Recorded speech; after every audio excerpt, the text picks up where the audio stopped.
아침 9시 조태현의 생생경제. Stay tuned. Don't go anywhere. FM 94.5MHz YTN 뉴스 FM입니다. HLQV. All about news. YTN News FM.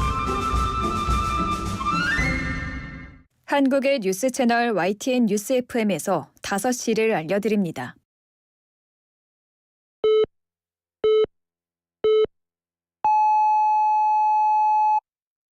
기사 넘어 세상을 전합니다. 신율의 뉴스 정면 승부 지금 시작합니다.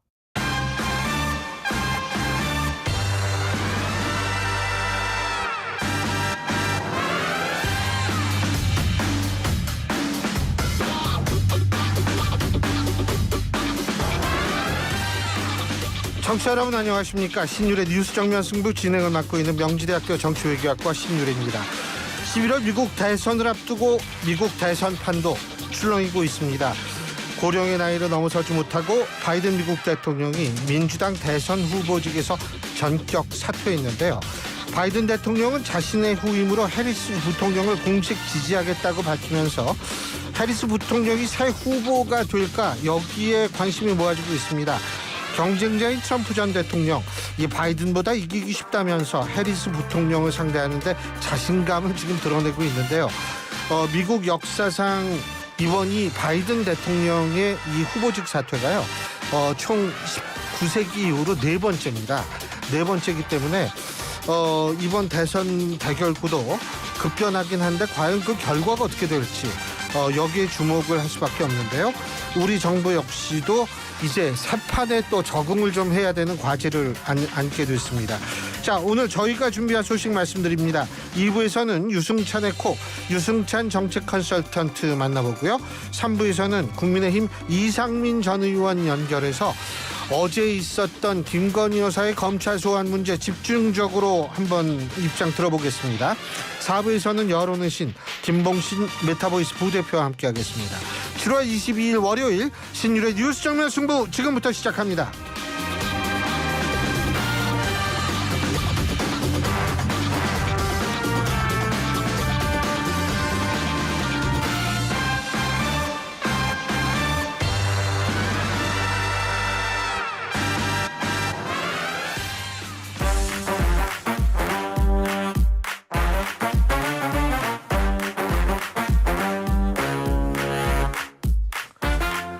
예, 언제나처럼 신율의 뉴스 정면 승부 오늘 하루 있었던 정치 뉴스 여러분들께 말씀드리고 여러분과 함께 생각해보는 뉴스 인앤아웃으로 시작할 텐데요. 자, 오늘 여러분 많이 기다리셨죠? 오늘 이우영 아나운서 대신에 이태현 아나운서 나와 있습니다. 어서 오십시오. 안녕하세요. 이태현입니다. 예. 야, 지금 분명히 뒤끝이는 우리 이유영 아나운서는 이거를 열심히 듣고 있을 텐데, 예, 아유, 어쨌든, 이 반응이 좋아요. 네, 예. 이렇게 비 오는 날도 이렇게 이우영 아나운서가 휴가를 가면서 지금 잘 쉬고 있을지 모르겠네요. 아, 좀 걱정은 했어요. 왜냐하면 이우영 아나운서가 네, 그 이 흠뻑쇼 거기 갔었거든요. 갔는데 취소됐다면서요. 취소 1시간 만에 그 조명이 떨어지는 바람에. 아. 네, 다행히 다친 사람은 없다니까 뭐 이우영 아나운서가 튼튼하니까 다칠 리는 없습니다만. 아유, 근데 참 요새 오늘이 마지막 날이에요. 무슨 날인지 아시죠? 지금 이제 1시간이면 끝납니다. 맞습니다. 정말 왜 이렇게 자주 돌아오는지 여러분 무슨 얘기 하시는지 아시죠? 오늘이 바로 청취율 조사 기간 마지막 날. 이제 1시간 정도 남았는데요. 이 1시간 동안이라도 여러분께서 지역번호 02 6000번대라는 설이 있고 2000번대라는 설이 있는데 전화 받으셔서 청취율 조사라면 어제 뭐 들으셨어요? 당연히 뭐죠? YTN 라디오의 신율의 뉴스 정면 승부 이거라고 답해 주시면 저희로서는 굉장히 큰 도움이 됩니다. 오늘까지 여러분에게 커피 쿠폰을 증정하는 행사가 준비되어 있으니까요. 여러분 많은 참여 부탁드리겠습니다. 우물정 0945 샵 0945로 여러분의 문자 보내주시면 저희가 선별해서 여러분께 커피 쿠폰을 오늘 이후에 일괄적으로 여러분에게 보내드릴 텐데요. 짧은 문자 50원, 긴 문자 100원의 유료 문자임을 말씀을 드리겠습니다. 야, 이게 있잖아요. 이거 그거 아세요? 시간의 속도가 네. 나이 곱하기 2래요. 시속이. 아, 그냥 나이가 아니라 나이 곱하기 2였군요. 2예요. 나이면은 웬만하면 고속도로 못 나가죠. 그러면 교수님은 지금 뭐 한 저는 50km? 여러분 아주 기분이 흐뭇합니다. 예, 이우영 아나운서가 이런 걸 좀 배워야 되는데 예, 우리 이태원 아나운서의 슬기로운 사회생활 그 첫 편을 보고 계십니다. 예. 근데 진짜 이거 좀 있으면 또 해요. 이거 옛날엔 청취율 네. 조사 1년에 2번 했어요. 네, 지금 분기마다 하다 보니까 맞아요. 네. 지금 매일매일 이렇게 안내를 해오신 거잖아요. 그렇죠. 아주 네. 지쳐요, 사람이. 예. 근데 이렇게 자주 할 필요가 있나? 3번만이라도 하는 게 낫지 않을까? 그냥 그렇게 생각을 하는데 이게 뭐 3개월마다 한 번씩 하니 아이고. 자, 오늘 어떤 얘기부터 해볼까요? 네, 오늘 준비한 소식들 중에 첫 번째 소식은 오프닝에서도 말씀하셨던 조 바이든 미국 대통령의 후보 사퇴 관련 소식입니다. 저도 아침에 출근하다가 YTN 라디오 들으면서 새벽 시간대에 출근하다가 깜짝 놀랐거든요. 갑자기 이제 속보로 전달이 됐어요. 그렇게 일찍 나가요? 네, 아유. 제가 4시에 이제 준비해서 나가기 때문에. 아직 그럴 나이가 아닌데 그 새벽잠이 없으신가? 왜 그렇게? 네, 일찍 일어나서 이제 아침에 일찍 시작을 하는데 조 바이든 미국 대통령이 11월 대선을 100일 남짓 앞두고 민주당 대선 후보직을 전격 사퇴했다는 소식이 빠르게 전해져 왔습니다. 바이든 대통령은 지난달 말에 첫 TV 토론을 하고 나서 고령 문제로 사퇴 압박을 계속해서 받아왔죠. 결국 전격적인 결단으로 민주당이 새 후보를 선출하는 절차에 들어가게 되면서 바이든 대통령과 트럼프 전 대통령 간의 이른바 전현직 리턴 매치가 불발이 됐고요. 대선 대결 구도가 급변하게 된 건데요. 사퇴를 표명한 바이든 대통령은 본인의 SNS를 통해서 카멀라가 올해 우리 정당의 후보가 되도록 전폭적인 지지를 표하고 싶다면서 민주당원들이 이제 함께 모여서 트럼프를 이길 시간이다 이렇게 강조했습니다. 카멀라 해리스 부통령을 민주당의 새 대선 후보로 지지한다고 밝힌 건데요. 이 지지 선언으로 민주당 대의원 대부분이 해리스 부통령을 지지할 가능성은 높지만 전례 없는 상황이 벌어진 만큼 후보직 선발에도 변수가 커진 상황이라고 볼 수 있겠습니다. 당내에서는 미니 후보 경선을 통해서 컨벤션 효과를 극대화하자는 의견도 나오고 있는데요. 우선은 해리스 부통령이 과연 트럼프를 이길 수 있을까? 이런 의구심이 있는 게 걸림돌로 작용한다는 분석도 나오고 있어요. 전당대회를 한 달 앞둔 시점에 나온 바이든 대통령의 후보직 사퇴 결정으로 민주당 대선 레이스의 불확실성이 커졌습니다. 바이든 사퇴론 당시 최대한 말을 아끼면서 선거운동에 집중하던 카멀라 해리슨 부통령은요. 바이든 대통령의 사퇴가 가시화되면서 당 대선 후보가 돼서 공화당 후보인 도널드 트럼프 전 대통령을 상대로 승리하겠다 이렇게 밝혔는데요. 이후에 미국 하원 흑인 모임과 히스패닉 의원 모임 그리고 하원 내 우군과 상원 의원 등을 접촉하면서 지지를 호소한 걸로 알려졌습니다. 바이든 대통령 대선 캠프도 해리스를 대통령으로라고 이름을 변경했고요. 또 민주당 전국위도 해리스 부통령의 대선 출마를 반영해서 관련 서류를 변경했는데요. 이를 두고서 공화당 대선 후보인 트럼프 전 대통령은 바이든은 미국 역사상 최악의 대통령으로 기록될 것이라면서 비판의 목소리를 냈습니다. 트럼프 선거 캠프는 바이든 사퇴론이 불거질 당시부터 해리스 부통령으로 민주당 대선 후보가 교체될 가능성에 대비해온 걸로 알려졌는데요. 해리스 부통령이 캘리포니아주 법무부 장관 등을 역임한 시절 범죄자들에게 관대했다라고 지적하거나 또 상원 의원 및 부통령 재직기관의 활동들을 공격 대상으로 삼을 걸로 알려졌습니다. 트럼프 전 대통령은 총기 피격 이후에 통합을 강조하면서 온화한 미소를 짓기도 했고요. 또 전당대회 연설문까지 고쳤잖아요. 그런데 현지 시간 20일 합동뉴스에서 조 바이든 대통령과 카멀라 해리스 부통령을 싸잡아서 욕하면서 원색적인 트럼프식 연설 스타일을 다시 선보였거든요. 이 때문에 또 한 번 화제에 오르기도 했는데 자, 대선 후보 공식 지명 절차만을 남겨둔 현직 대통령이 재선 도전을 공식 포기하는 미국 역사상 초유의 상황이 발생했습니다. 앞으로 107일 남았는데 혼돈의 미국 대선. 교수님 어떻게 보시는지 뉴스인 부탁드립니다. 일단 제가 말씀드리고 싶은 게 지금 바이든 대통령이 미국의 이 역사에서 네 번째입니다. 네 번째. 네. 그럼 바이든 대통령 이전에 3명의 대통령이 있거든요. 이렇게 네. 중도에 후보직 사퇴한 게. 근데 이제 19세기 1880년대 한 명 있었어요. 근데 그분 이름은 잊어먹었는데 20세기 들어와서는 여러분이 너무나 잘 아시는 트루먼 대통령. 네. 트루먼 대통령이 재선 이게 중도 포기했습니다. 이 후보직을. 그다음에 나오는 게 존슨 미국 대통령이 존슨 대통령 하면은 지금 제 나이 정도 되시는 분들 다 기억할 텐데 태극기 들고 저 성조기하고 태극기 들고 시청 앞에서 이렇게 학생들 쭉 그 동원해 가지고 했던 저 기억이 있는데 네. 존슨 대통령 이 세 분이 이제 중도 후보직을 중도에서 사퇴한 분이거든요. 그리고 이번이 이제 바이든 대통령이 네 번째인데 이 네 번째 바이든 대통령의 어떤 그러한 것들은 결국 뭐냐 하면 네 번째라는 거. 근데 요 이전에 3번의 후보 사퇴 이후에 대선 치러진 거는 사실은 모두 졌어요. 후보가 사퇴한 측이 네. 모두 패배로 끝났어요. 그러니까 그러한 것들을 이번에 적용한다면 이번에 트럼프 전 대통령이 다시 성공할 것이다 라고 예상하는 사람들이 많을 수밖에 없습니다. 물론 하지만 제가 항상 하는 얘기가 있어요. 우리나라도 뭐 별별 얘기 다 있거든요. 10년 주기 정권 교체론 뭐 이런 거 있어요. 네네. 근데 이런 건 전부 우리가 전문 용어로 미신이라고 얘기를 하는 거고 그렇게 되는 법칙이라는 건 있을 수 없는 거니까요.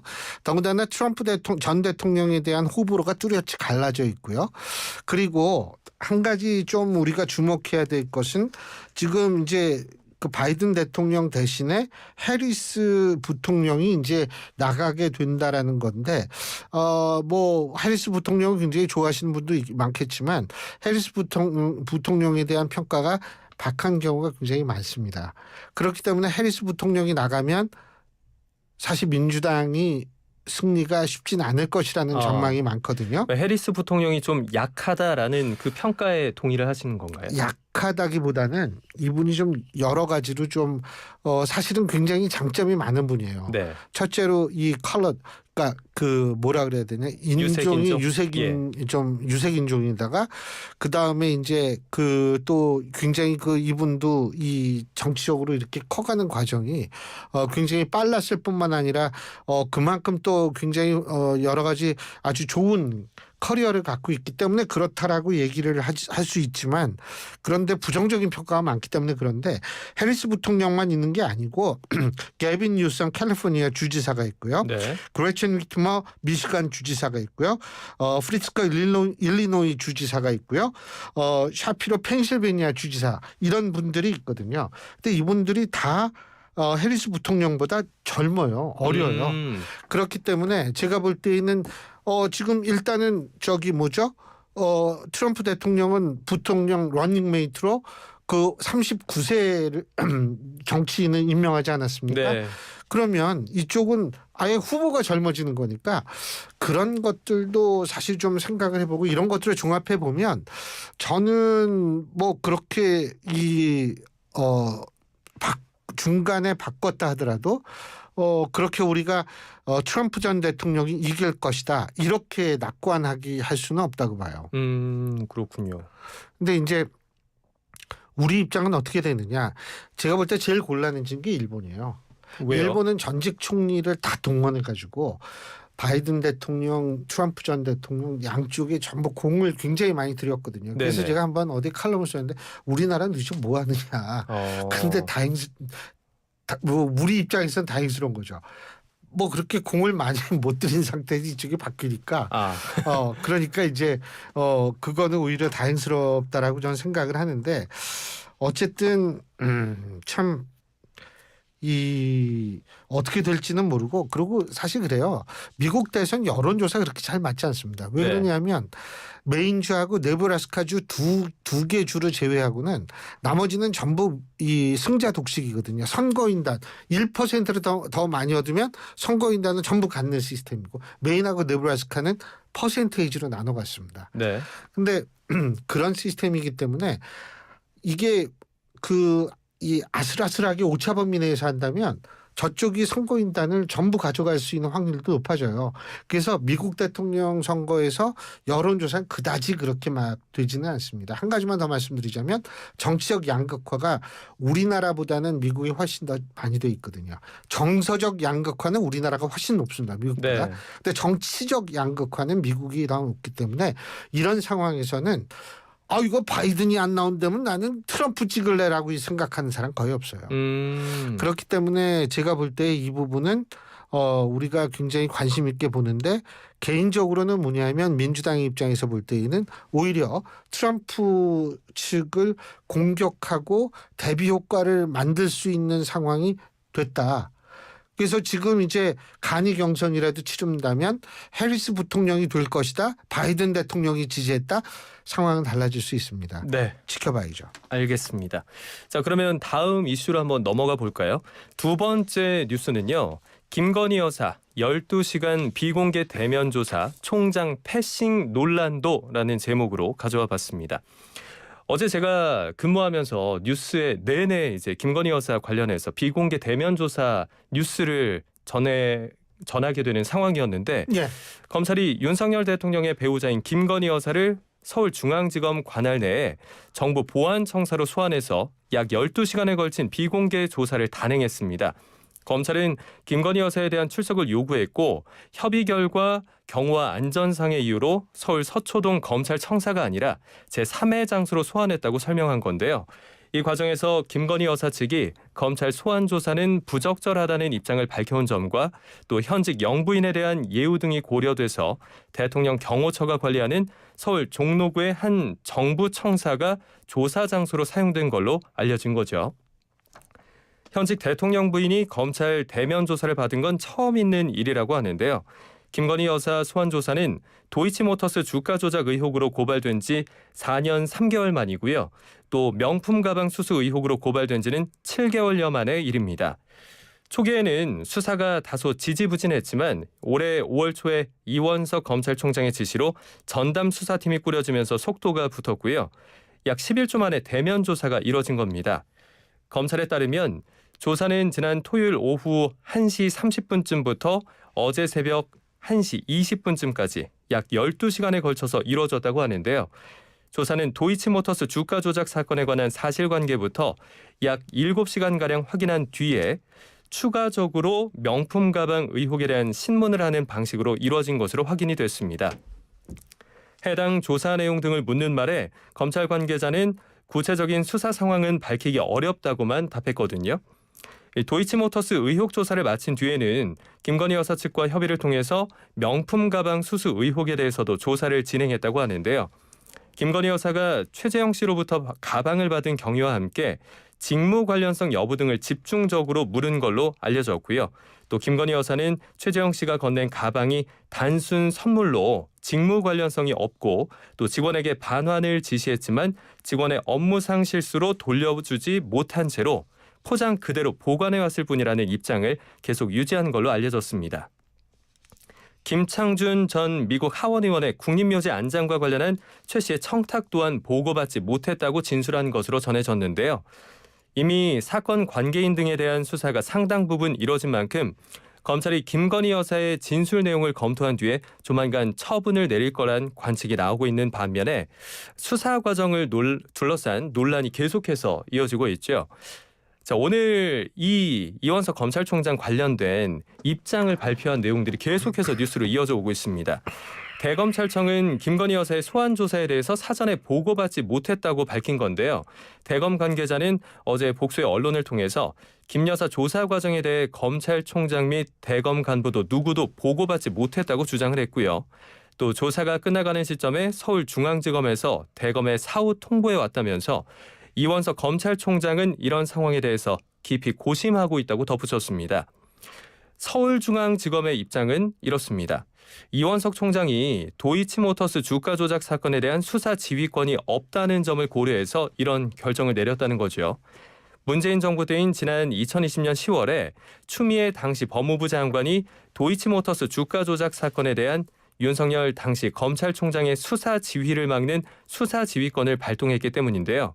현재까지 이 수사 지휘권 효력이 유지되고 있는 것으로 판단을 했고 명품 가방 사건을 조사하는 시점에는 검찰총장 측에 상황을 보고했다는 겁니다. 이원석 총장은 오늘 오후에 출근길에서 입장을 밝혔는데 총장 패싱과 관련한 지적에 대해서 진상과 경위를 파악해본 다음에 필요한 조치를 취하겠다고 말했는데요. 이 출근길 자리에서 대통령 부인 조사 과정에서 원칙이 지켜지지 않고 국민들과의 약속을 지키지 못했다고 말했습니다. 일각에서는 향후 사건 처리 방향을 두고도 대검과 서울중앙지검 수사팀 사이에 갈등이 불거질 수도 있다는 관측이 제기되고 있는데요.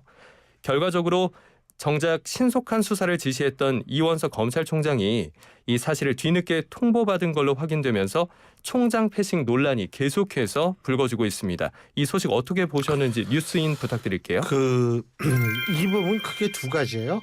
아니 영부인 왜 수사하는데 검찰청사 말고 딴 데 가서 조사를 했느냐. 네. 이 부분하고 이제 검찰총장 패싱 문제인데 첫째, 저는 장소 문제에 있어서는 문제제기 못할 거라고 봐요. 우리가 지금 영부인, 물론 전직 영부인 이순자 씨하고 권양숙 여사, 전두환 부인 되시죠? 이순자 씨는. 네. 그리고 권양숙 여사 이 두 사람을 조사할 때 제가 권양숙 여사는 아마 부산까지 내려와서 했을 거요.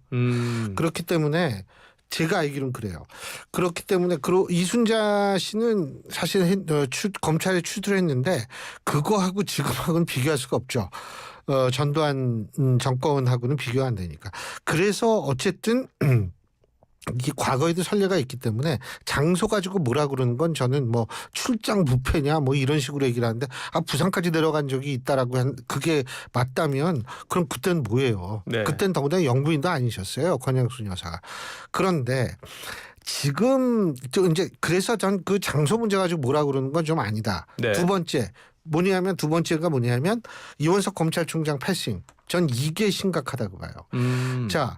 그쪽에서 중앙지검 측에서 얘기하는 거는 뭐냐 하면 추미애 장관 시절에 수사 지휘권에서 배제가 됐기 때문에 근데요 수사 지휘권에서 배제됐다고 비밀로 하라는 얘기가 아니에요. 예? 수사 지휘권하고 이 수사를 받느냐 누가 이거 비밀로 비밀로 하는 거하고 수사 지휘권하고 저는 관련 없다고 봐요. 이렇게 되기 때문에 저는 이 문제는 상당히 저는 굉장히 우려 섞인 시선으로 볼 수밖에 없다는 겁니다. 네. 그렇기 때문에 지금 이거 맞네요. 권양숙 여사 부산지검의 참고인 신분으로 출두했던 건 맞습니다. 그런데 제가 이제 말씀드리고자 하는 것은 지금 이 부분을 우리가 놓고 이렇게 봤을 때 이원석 총장이 지금 신변을 자기의 거취를 얘기한다 이랬는데 지금 오늘 얘기한 거 보면 간단히 얘기하면 이거예요. 물러날 생각 없다. 저는 적극적으로 지지합니다. 뭐냐면 이원석 총장이 이성적이고 합리적 선택을 한다면 지금 물러날 때가 아니라 이게 왜 이렇게 됐는지 관련자들을 일단 징계를 해야 돼요. 네. 예? 관련자 징계를 하고 난 다음에 본인이 거취 결정을 하든지 그건 본인의 자유겠죠. 저는 이게 일의 순서라고 생각하기 때문에 그런데 그래서 이게 지금 제가 진짜 안타깝다고 생각하는 게 김건희 여사가 검찰 수사를 받았다. 조사를 받았다. 이거는 굉장히 우리가 긍정적으로 평가할 만한 부분이라고 저는 생각을 해요. 근데 이 긍정적인 부분이 검찰총장 패싱 문제 때문에 완전히 이게 묻혀버리거나 오히려 다른 쪽으로 이게 예의가 전개된다는 게 굉장히 안타까워요. 네.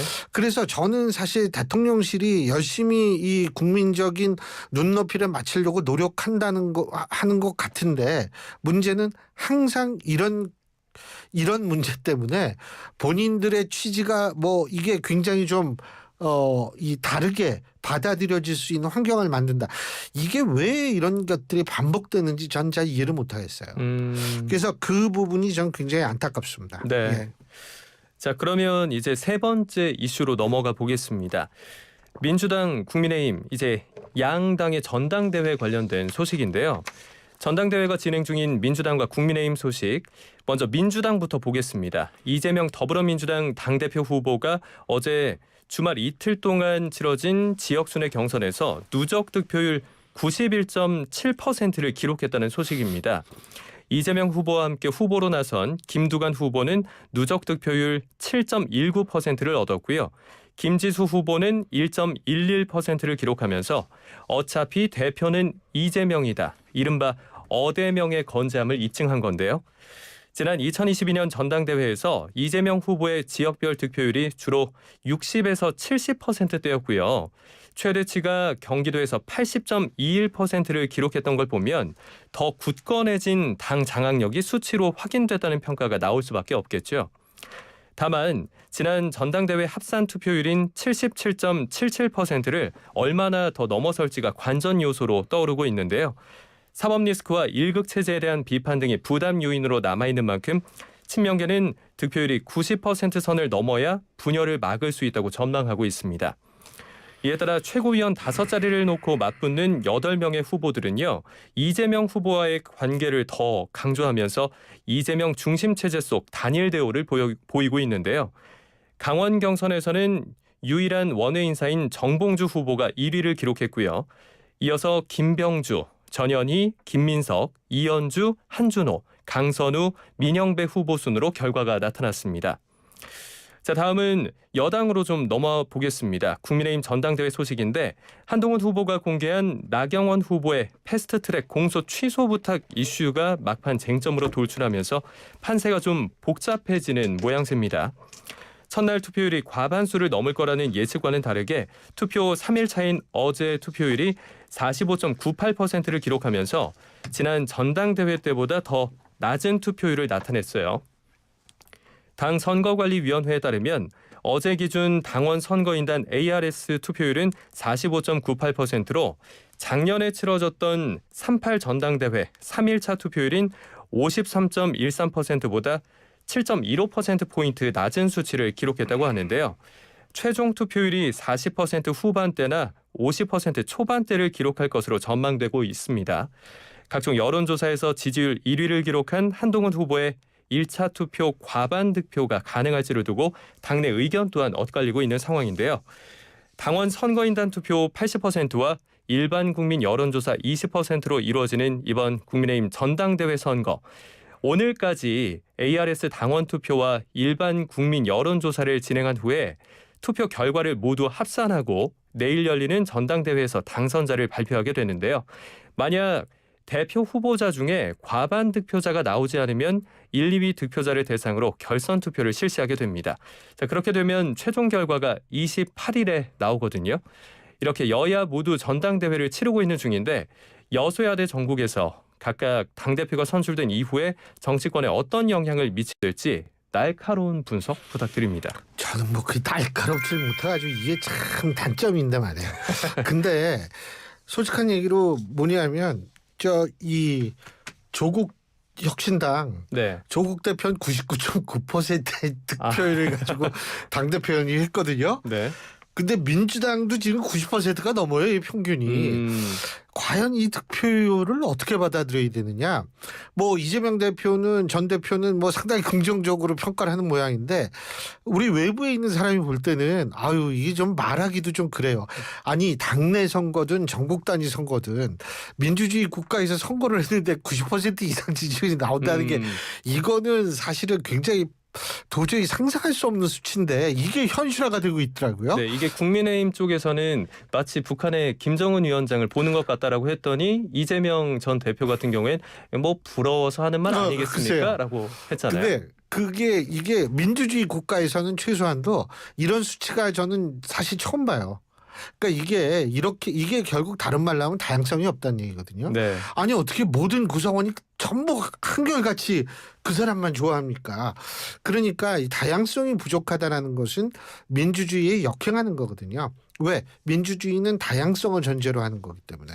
그래서 이런 정당들이 민주주의 얘기를 한다는 게 조금 당혹스럽다라고 생각하시는 분들이 많을 거예요. 저도 사실 그렇게 생각하는데. 그렇다면 국민의힘은 어떠냐? 제가 국민의힘 얘기 잠깐 한다면 투표율이 낮다. 투표율이 낮아요. 투표율이 낮지만 이게 지난번 대비 낮은 거거든요. 네. 지난번 대비 낮은 건데 지난번 작년에 38 전당대회 때는요. 한국갤럽 여론조사 기준으로 보수층이 윤 대통령 윤석열 정권 지지율이 64%였어요. 근데 바로 지난 7월 19일 날 발표됐고 16일부터 18일까지 전국 18세 이상 1000명을 대상으로 전화 면접 조사를 한 한국갤럽의 여론조사를 보면요. 자세한 것은 중앙선거 여론조사심의위원 홈페이지를 참조하시면 되는 여론조사인데 이거 좀 먼저 얘기하지 않으면 안 되나. 근데 이 여론조사를 보면은요. 네. 지금 보수층에서 윤석열 대통령 지지하는 게 50%밖에 안 돼요. 38 전당대회 때는 64%였어요. 14%포인트 차이가 나거든요. 네. 그때는 윤석열 정권 출범 10개월 만에 치러진 전당대회였기 때문에 이거 우리가 나서가지고 정권을 도와줘야 된다라는 분위기가 팽배했을 때니까 정권이 이게 높았는데 이 투표율이 높았는데 지금은 그런 분위기가 아니잖아요. 그래서 투표율이 좀 떨어진 건데 그렇다고 해서 뭐 다른 정당의 전당대회에서 낮다 이렇게 볼 수 없는 게 민주당 40% 안 될 거래요 투표율. 그렇기 때문에 제가 볼 때에는 이게 낮다라는 기준이 전에 비해서 낮은 거지 네. 절대적 기준으로 보면 낮은 게 아니에요. 그렇게 되면 민심과 당심이 이게 어느 정도 일치할 가능성이 높아진다라고 볼 수가 있는 거고요. 그렇기 때문에 어떻게 될지는 두고 봐야 되는데 글쎄요, 뭐 결선 투표 실시될 확률이 저는 아주 막 훨씬 높다라고 생각하지 않아요. 한 40%, 45% 정도 결선 투표고 한 55에서 60 정도는 결선 투표 실시 안 될 가능성이 높다 이렇게 봅니다. 그렇군요. 예. 자, 네. 마지막 이슈. 다음 간단하게. 이슈 소개해 드릴까요?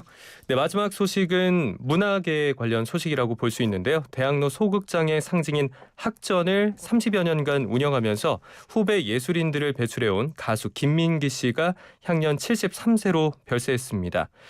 가수 양희은 씨도 불러서 유명해진 아침 이슬. 이 발표 직후에 건전가요 서울시 문화상을 받았지만 1972년 10월 유신 이후에 민주화 시위 현장에서 널리 불리면서 유신 정권으로부터 금지곡 판정을 받기도 했죠.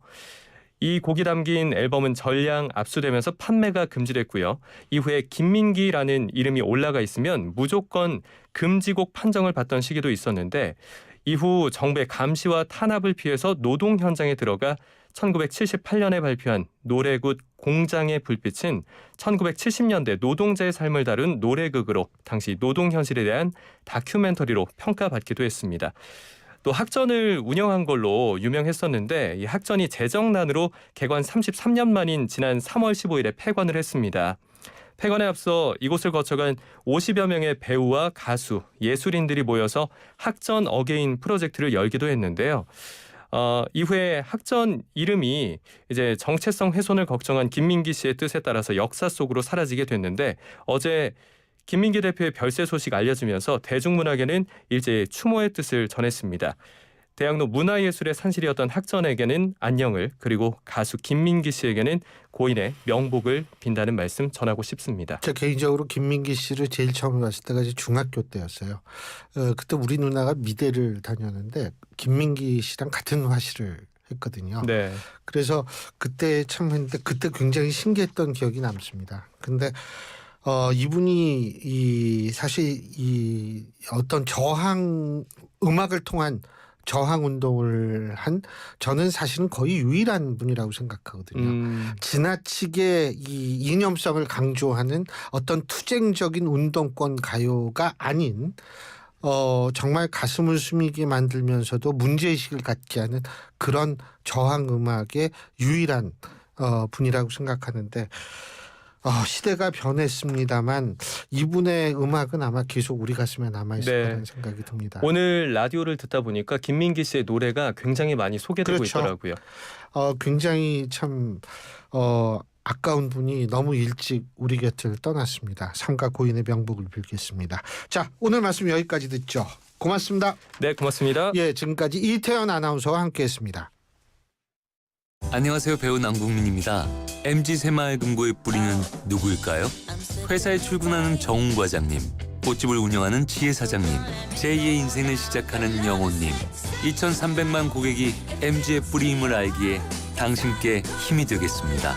뿌리가 든든한 금융, MG 새마을금고. 요즘 사람 구하기 너무 힘드네. 하이어더해. 피자 나왔습니다. 사장님, 저희 파스타 시켰는데요. 하이어더해. 주문에 서빙 계산까지 정신없네. 테이블에서 주문과 결제를 한 번에. KT니까 믿을 수 있으니까. KT 하이오더. 가입 문의 100번. 대한민국 대표 트렌치 코리아 트렌치. 식품, 주방, 욕실, 조경, 토목, 건축 트렌치. 전 세계 유명 트렌치를 한눈에 설계에서 시공까지 기술력으로 인정받는 대한민국 트렌치 코리아 트렌치. 코리아 트렌치. 코리아 트렌치. 모든 인쇄 가능한 성원 에드피아. 온라인 주문 간편한 성원 에드피아. 누구든지 어디서나 쉽고 빠르게 인쇄의 유토피아 성원 에드피아. 여름에는 부채 판촉물. 다양한 부채 역시 성원 에드피아. 카멜로 장갑 하나로 일상이 안전해진다. 안전한 용접 장갑 카멜로. 편안한 작업 장갑 카멜로. 세련된 안전 장갑 카멜로. 오늘도 손끝 하나 다치지 않고 일 잘 끝냈습니다. 장갑은 카멜로. 신율의 뉴스 정면 승부 1부 순서 여기서 줄이겠습니다. 잠시 뒤 2부에서 뵙죠. 안녕하세요. 노란우산 홍보대사 정준호입니다. 안녕하세요. 노란우산 홍보대사 남보라입니다. 보라 씨, 사장님들이 노란우산을 쓰는 이유 아세요? 꿈을 쓰는 것과 노란우산을 쓰는 게 같아서 아닐까요? 네, 맞아요. 그래서 노란우산은 연 최대 500만 원 소득공제, 연복리 효과로 퇴직금 역할은 물론 공제금 압류 금지와 경영 세무 상담으로 사장님의 소중한 꿈을 응원하고 있습니다. 대한민국 사장님은 꼭 가입하셔야 할 사장님 지원 플랫폼 노란우산. 노란우산 쓰세요. 경기도민이라면 시내버스 환급, 광역버스 환급. 다 된다, 더 된다. 신분 당선 환급, GTX 환급. 다 된다, 더 된다. 더 경기 패스. 경기도민을 위한 대중교통 무제한 환급카드 더 경기 패스. 자세한 내용은 더 경기 패스를 검색하세요.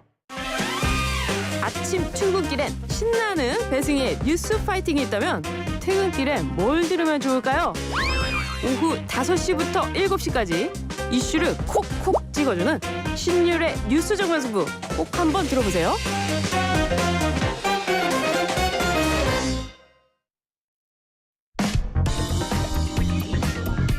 진실을 파헤칩니다. 진짜 뉴스와의 정면 승부. 신율의 뉴스 정면 승부.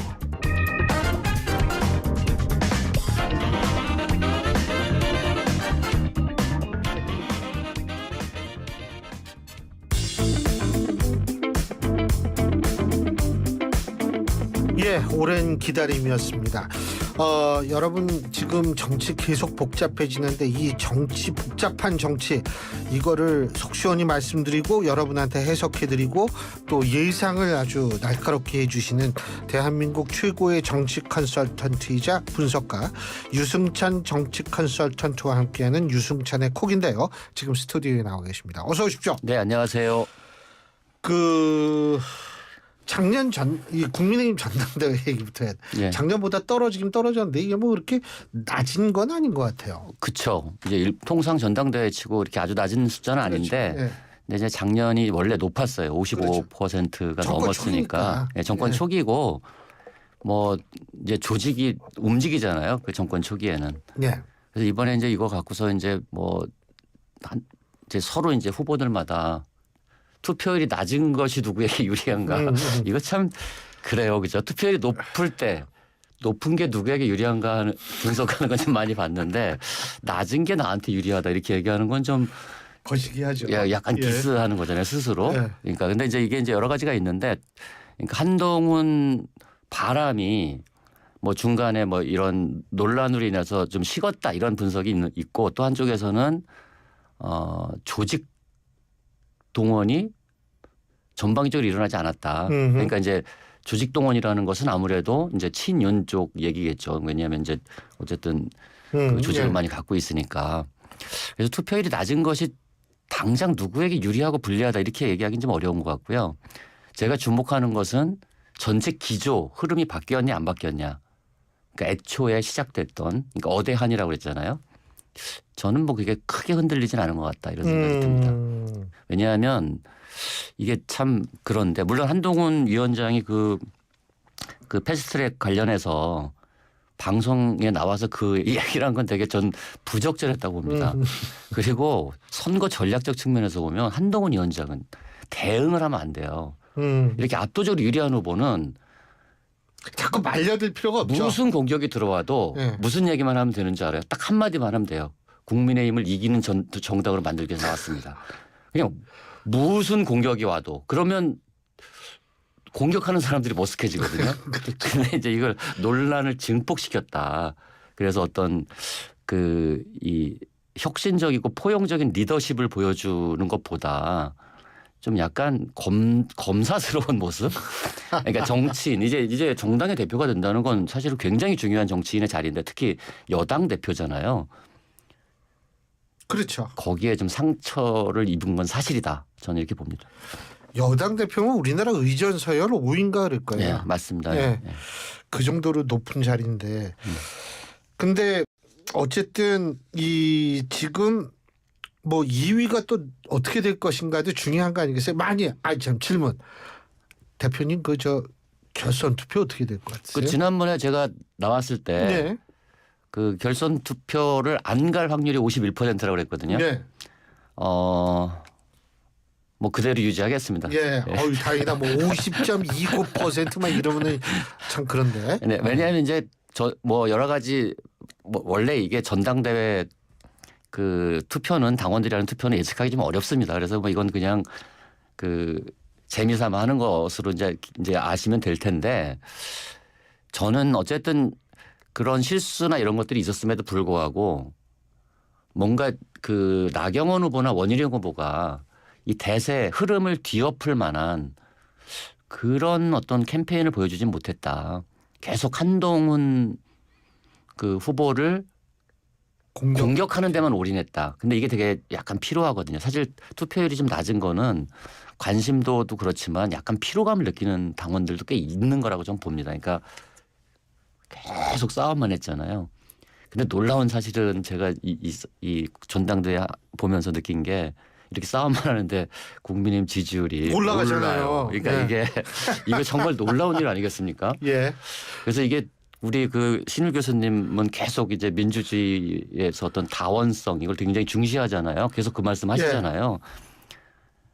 이게 참 신기해요. 그러니까 민주당은 이거 대표가 엄청 다원적이죠. 맨날 싸우니까. 대표가 91% 득표를 하고 있는데도 지지율은 잘 안 움직이잖아요. 아까 제가 언급한 한국갤럽 조사에서는 27%로 오히려 떨어졌어요. 그게 있잖아요. 제가 그래서 한간에 이제 이번에 참 묘하게 이건 그냥 한간에 떠들어대는 얘기인데 조국 혁신당은 김정은보다 많이 얻었다 이런 얘기가 들고 있고 김정은이 99.6%인가 그랬거든요. 그러니까 이게 약간 그래서 조국 혁신당은 약간 조선노동당 같고 민주당은 그러니까 이제 선거 결과 얘기하는 겁니다.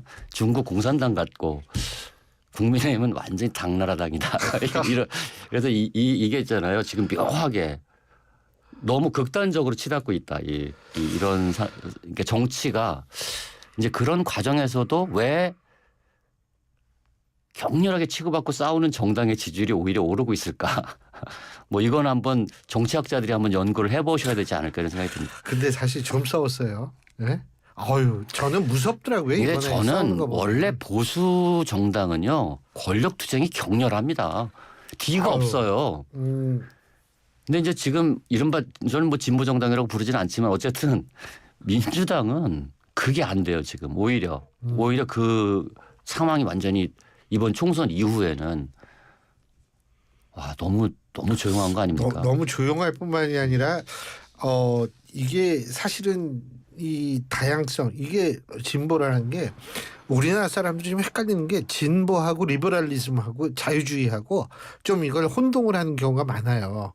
그런데 글쎄 민주주의라는 건 자유주의라는 것이 굉장히 중요한 역할을 하는데 이 다양성이 굉장히 부족하면 그렇죠. 이거는 뭐 투쟁 정당으로서는 일사불란함을 보여줄 수 있을지 모르지만 민주주의를 주장하기엔 좀 약하지 않나 이게 이런 생각도 원래 듭니다. 이제 경제적으로 보면 민주당도 이제 굉장히 보수화됐어요. 예. 그러니까 굉장히 보수화됐죠. 예. 보수화됐는데 진보의 정체성을 유지해 온 것. 미국 민주당이나 유럽의 이 진보 정당들은 경제적으로 신자유주의를 선택할 수밖에 없었어요. 그러니까 그 분들도. 근데 이제 리버럴 이슈에서 굉장히 진보적으로 대응해 왔기 때문에 그런 다원주의 사회를 반영하는 정강 정책들 그렇죠. 그리고 그런 문화 이런 것들을 만들었기 때문에 진보 정당으로 불려왔거든요. 근데 이제 우리 민주당은 사실 그런 다원주의 리버럴리즘에서는 굉장히 미흡하죠. 오히려 더 일사불란해지고 있는 상황. 이런 것들이 좀 아이러니인 것 같아요. 예. 근데 사실은 정말 죄송한 얘기지만 더불어민주당 전당대회 별 사람들이 관심이 없어요. 관심이 없죠. 예? 아니 관심이 있겠어요, 근데. 아니 그 김두관 후보 같은 경우에 야 20% 하냐 마냐 뭐 이렇게 되면 관심이 좀 갈 텐데 8% 막 7% 이러니까 이게 관심을 둘 수가 제가 지난번 방송에서 김두관 후보가 30%를 넘게 맞아요. 그런 득표하면 말씀하셨죠. 민주당에도 좋고 이재명 대표에게도 좋을 것이다 이렇게 그냥 말씀을 드렸는데 상황은 오히려 더 극단적으로 가고 있어요. 아니 두 자릿수를 못 얻고 있잖아요 지금. 저도 좀 충격받았어요. 이런 그러니까 득표율을 보면서 그리고 이것이 지금 추세로 보면은 전체적으로 그냥 이어질 것 같은 느낌이 들거든요. 이건 굉장히 안 좋습니다. 민주당한테는. 그러니까 이거는 이제 다원성은 제쳐두고 그래서 김두관 후보가 오늘 또 그 페이스북인가 어디에 이상한 말 올렸다가 바로 지웠잖아요. 약간 말실수하신 것 같더라고요. 그러니까 이게 집단 지성이 아니라 집단 쓰레기다 뭐 이런 이제 표현을 썼다가 지웠다고 하는데 저도 기사 봤어요. 근데 이게 내가 볼 때 그 욱하는 감정 안에는 그게 있었을 수도 있다 뭐 이런 생각이 들긴 하는데 아무튼 저는 이 폴라리제이션이 극화하고 있다는 거잖아요. 이게 집단 극화. 집단 지성보다 요즘에 집단 극화가 훨씬 우려되는 상황이라고 보거든요. 이것이 이제 부족화 현상 중에 하나인데 부족의 시대는 원래 추장을 중심으로 똘똘 뭉치는 거잖아요.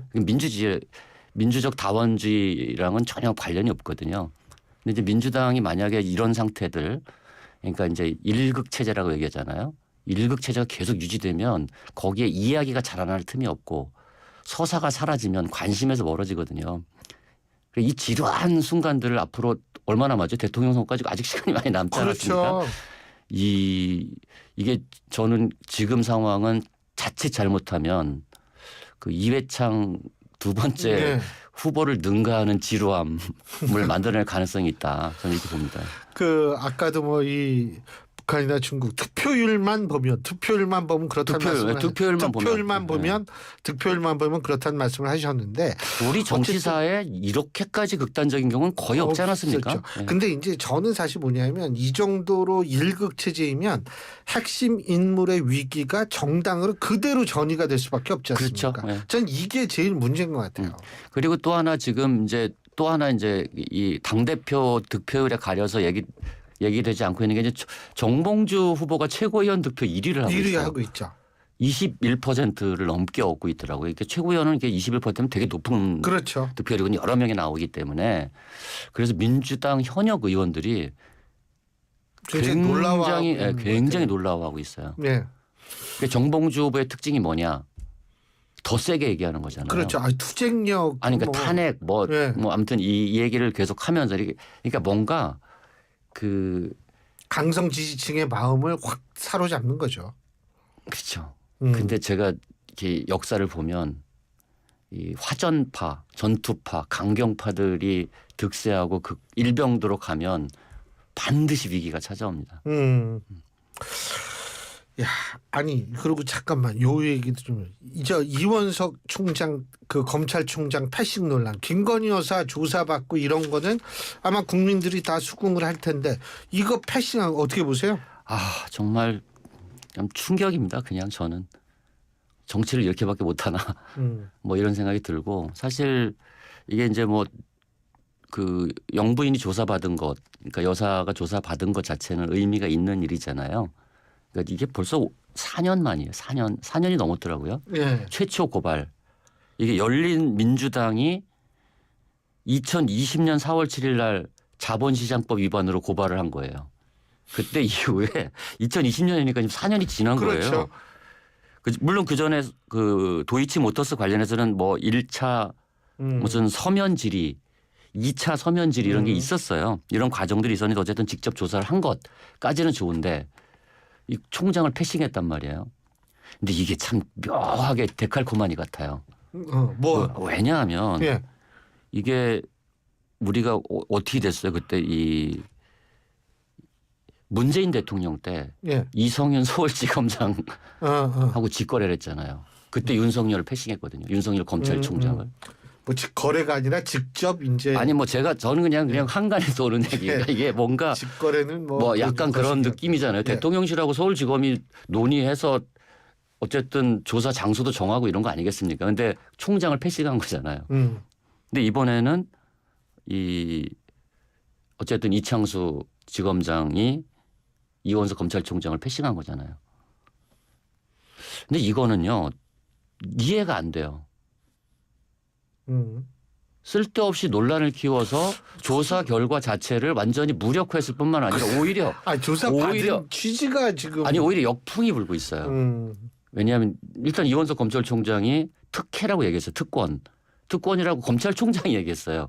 검찰총장이 특권이라고 얘기했기 때문에 이거는 뭐 야당이 얘기한 거하고는 차원이 좀 다르다고 좀 보고 그리고 법불악의 이런 표현도 썼어요. 네. 네, 법이 권력 앞에 아부하면 안 된다 이 얘기했는데 이거 지금 직격탄을 날린 거라고 봅니다. 저는.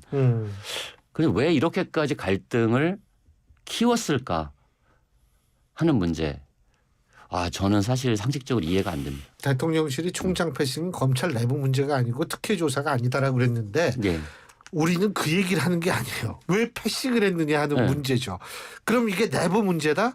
검찰은 상명하복이 뚜렷해야 될 조직 아닙니까? 그렇죠. 네. 그렇기 때문에 이게 특혜도 아니다 이 문제가 아니고 왜 이 패싱이 일어났냐 이게 상식적이지 않으니까 사람들이 이 문제를 가지고 얘기를 하는 거거든요. 그렇죠. 네. 예?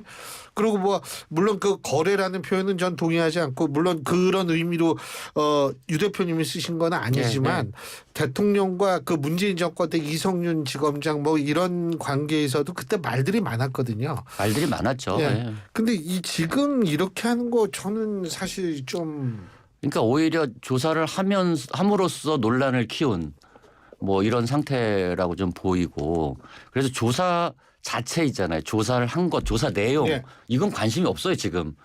검찰총장을 왜 패싱했냐. 그리고 검찰 내부의 권력투쟁. 앞으로 이것이 이제 메인 이슈가 됐죠 지금은. 네. 그게 권력투쟁이라고 하여간 아니 이럴 수가 있는지 모르겠어요 진짜. 네? 그렇죠. 네. 근데 아니 저도 이게 굉장히 그러니까 지금 수사 내용 뭘 수사했느냐 이런 거 사람들이 관심이 없어요. 야 어떻게 그렇게 패싱을 할 수 있지 이것만 한데 이거 자체는 저는 굉장히 이 정권 측에 또 나중에 부담으로 작용하게 되지 않을까. 네 저도 그렇게 봅니다. 예 오늘 말씀 여기까지 듣겠습니다. 고맙습니다. 네 고맙습니다. 예 지금까지 유승찬 정치 컨설턴트였습니다. 현빈입니다. 소파 고를 땐 살펴봐야 할 게 정말 많죠. 번거롭다고요? 그럼 이거 하나만 따져보세요. 사람들이 많이 찾는 소파인지 아닌지. 소파 브랜드 인지도 1위. 변함없는 1등 소파. 결국 자코모. 21, 22, 23년 엠브레인 소파 브랜드 인지도 조사 기간 한정. 안녕하세요. 인천 아시안게임 금메달리스트 손현재입니다. 최고의 플레이는 최고의 수면으로부터. 팀 코리아의 공식 파트너가 된 베스트 슬립과 함께 파리올림픽 대한민국 국가대표팀을 응원합니다. 대한민국 국가대표 공식 침대 매트리스 베스트 슬립. 오늘을 기록하는 소리, 내일을 준비하는 소리, 그리고 인생을 돌아보는 소리. 모두의 성장을 고민하는 브랜드 오럼. 오래도록 가치 있는 평생 소장품을 만듭니다. 당신의 이야기가 완성되는 곳. 리틀 약사의 이름을 걸고 더더 깐깐하게 더더 꼼꼼하게 비타민 미네랄 다 히트스 더더 깐깐하게 더더 꼼꼼하게 오메가 유산균 더 리틀스 유튜버 리틀 약사의 배합 노하우를 담았다. 더 리틀스 합성 목재 예스팀바, 산책로, 야외 데크, 울타리, 사이딩, 전원주택 인테리어까지 다양한 형태로 활용이 가능한 친환경 합성 목재 예스팀바. 우수한 품질의 정부 조달 우수 제품, 나무 느낌 그대로. 합성 목재 예스팀바. 경동산업 주식회사. 예, 신율의 뉴스 정면 승부 2부 순서는 여기서 줄이겠습니다. 잠시 뒤 6시에는 여러분이 너무너무 잘하시고 이슈앤피플도 나가시더라고요. 예, 여러분이 너무 좋아하시는 최희 아나운서가 전해드리는 뉴스 들으시겠습니다. 전 3부에서 다시 뵙죠. 우리들의 희망은 오직 한 가지. 어린이를 잘 키우는 데 있을 뿐입니다. 다 같이 내일을 살리기 위하여. 1923년 소파 방정환이 발표한 어린이 해방선언의 일부입니다. 암울한 일제강점기에도 어린이라는 미래가 있어 희망을 품을 수 있었고 100년이 지나 대한민국은 선진국이 되었습니다. 하지만 지난해 말 한국의 합계 출산율은 0.6명대로 인구 소멸 수준. 다시 희망을 그려야 합니다. 아이를 낳고 키우고 싶은 여건, 아이가 안전하고 행복한 사회를 만드는 것. 아이들이 우리의 내일입니다. 존중과 포용, 더 나은 대한민국. 우리 곁엔 우리가 있다. 우리금융그룹과 YTN이 함께합니다. 교통안전 1분 턱. 안녕하세요. 가수 나비입니다. 올해 여름에는 정말 많은 비가 내린다고 해요. 잊지 말고 안전운전 아시죠? 고속도로에서 빗길 사고 치사율은 일반 도로보다 4배가 높다는 통계 결과도 나왔거든요. 운전 전에 전조등과 후미등, 와이퍼 작동 점검하시고요. 장마철엔 차량의 제동거리가 평소보다 늘어나는 만큼 제한 속도보다 천천히 충분한 차간 거리도 확보해주세요. 특히 집중호우 시에는 차량 이동을 자제해야겠죠? 지하차도는 피해 우회해서 혹시 모를 사고를 방지하는 것이 좋겠습니다. 장마철 많은 비에도 안전 운전. 소중한 나와 우리 가족을 지키는 습관입니다. 교통안전 1분 톡. 국토교통부와 한국교통안전공단이 함께합니다. 속도를 줄이면 사람이 보입니다. 안녕하십니까. 과학기술정보통신부 차관 이창윤입니다. 우리나라에는 국가의 지원을 받아 연구하는 23개 과학기술 분야 정부 출연 연구기관이 있습니다. 정부 출연 연구기관은 반도체, 이동통신, 원자력, 우주 등 다양한 영역에서 국가 경제 발전을 견인해왔습니다. 글로벌 기술 경쟁이 심화되는 지금 정부 출연 연구기관은 연구개발 역량을 결집하고 도전적인 연구를 통해 세계 최고 수준의 연구기관으로 도약을 준비하고 있습니다. 정부 출연 연구기관이 도전에 많은 관심과 응원을 부탁드립니다. 이 캠페인은 과학기술정보통신부와 함께합니다. 지금 뭐해? 세비톡톡해. 수원에 할 말 많아? 세비톡톡해. 지금 세비톡톡 앱을 다운로드하고 여러분의 생각과 의견을 전해주세요. 참여가 일상이 되고 제안은 정책이 됩니다. 다양한 이야기와 소통의 기회 지금 시작하세요. 수원을 새롭게, 시민을 빛나게 수원 특례시가 함께합니다.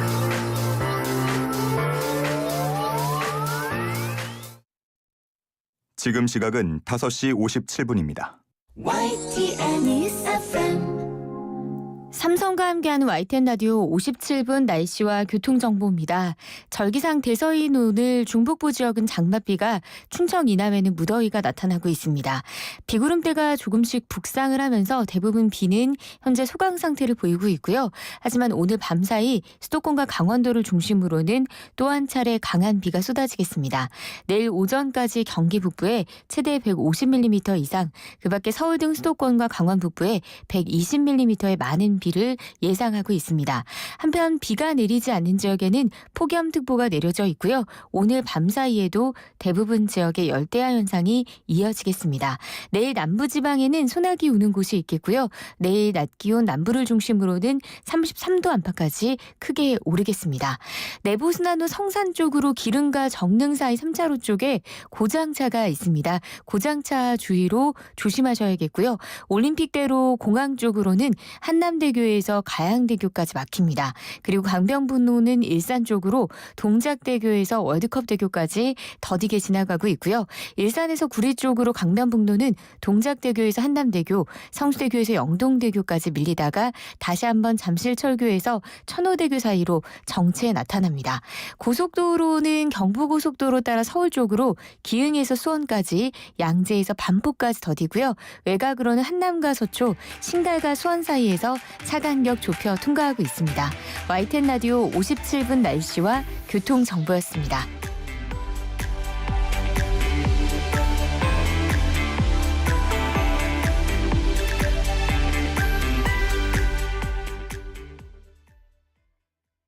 이주 배경 인구 250만 시대.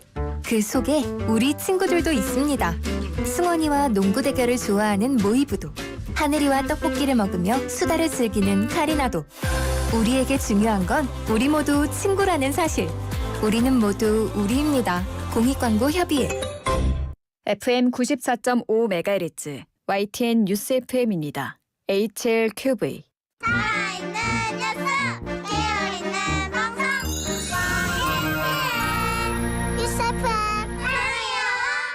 한국의 뉴스 채널 YTN 뉴스 FM에서 6시를 알려드립니다.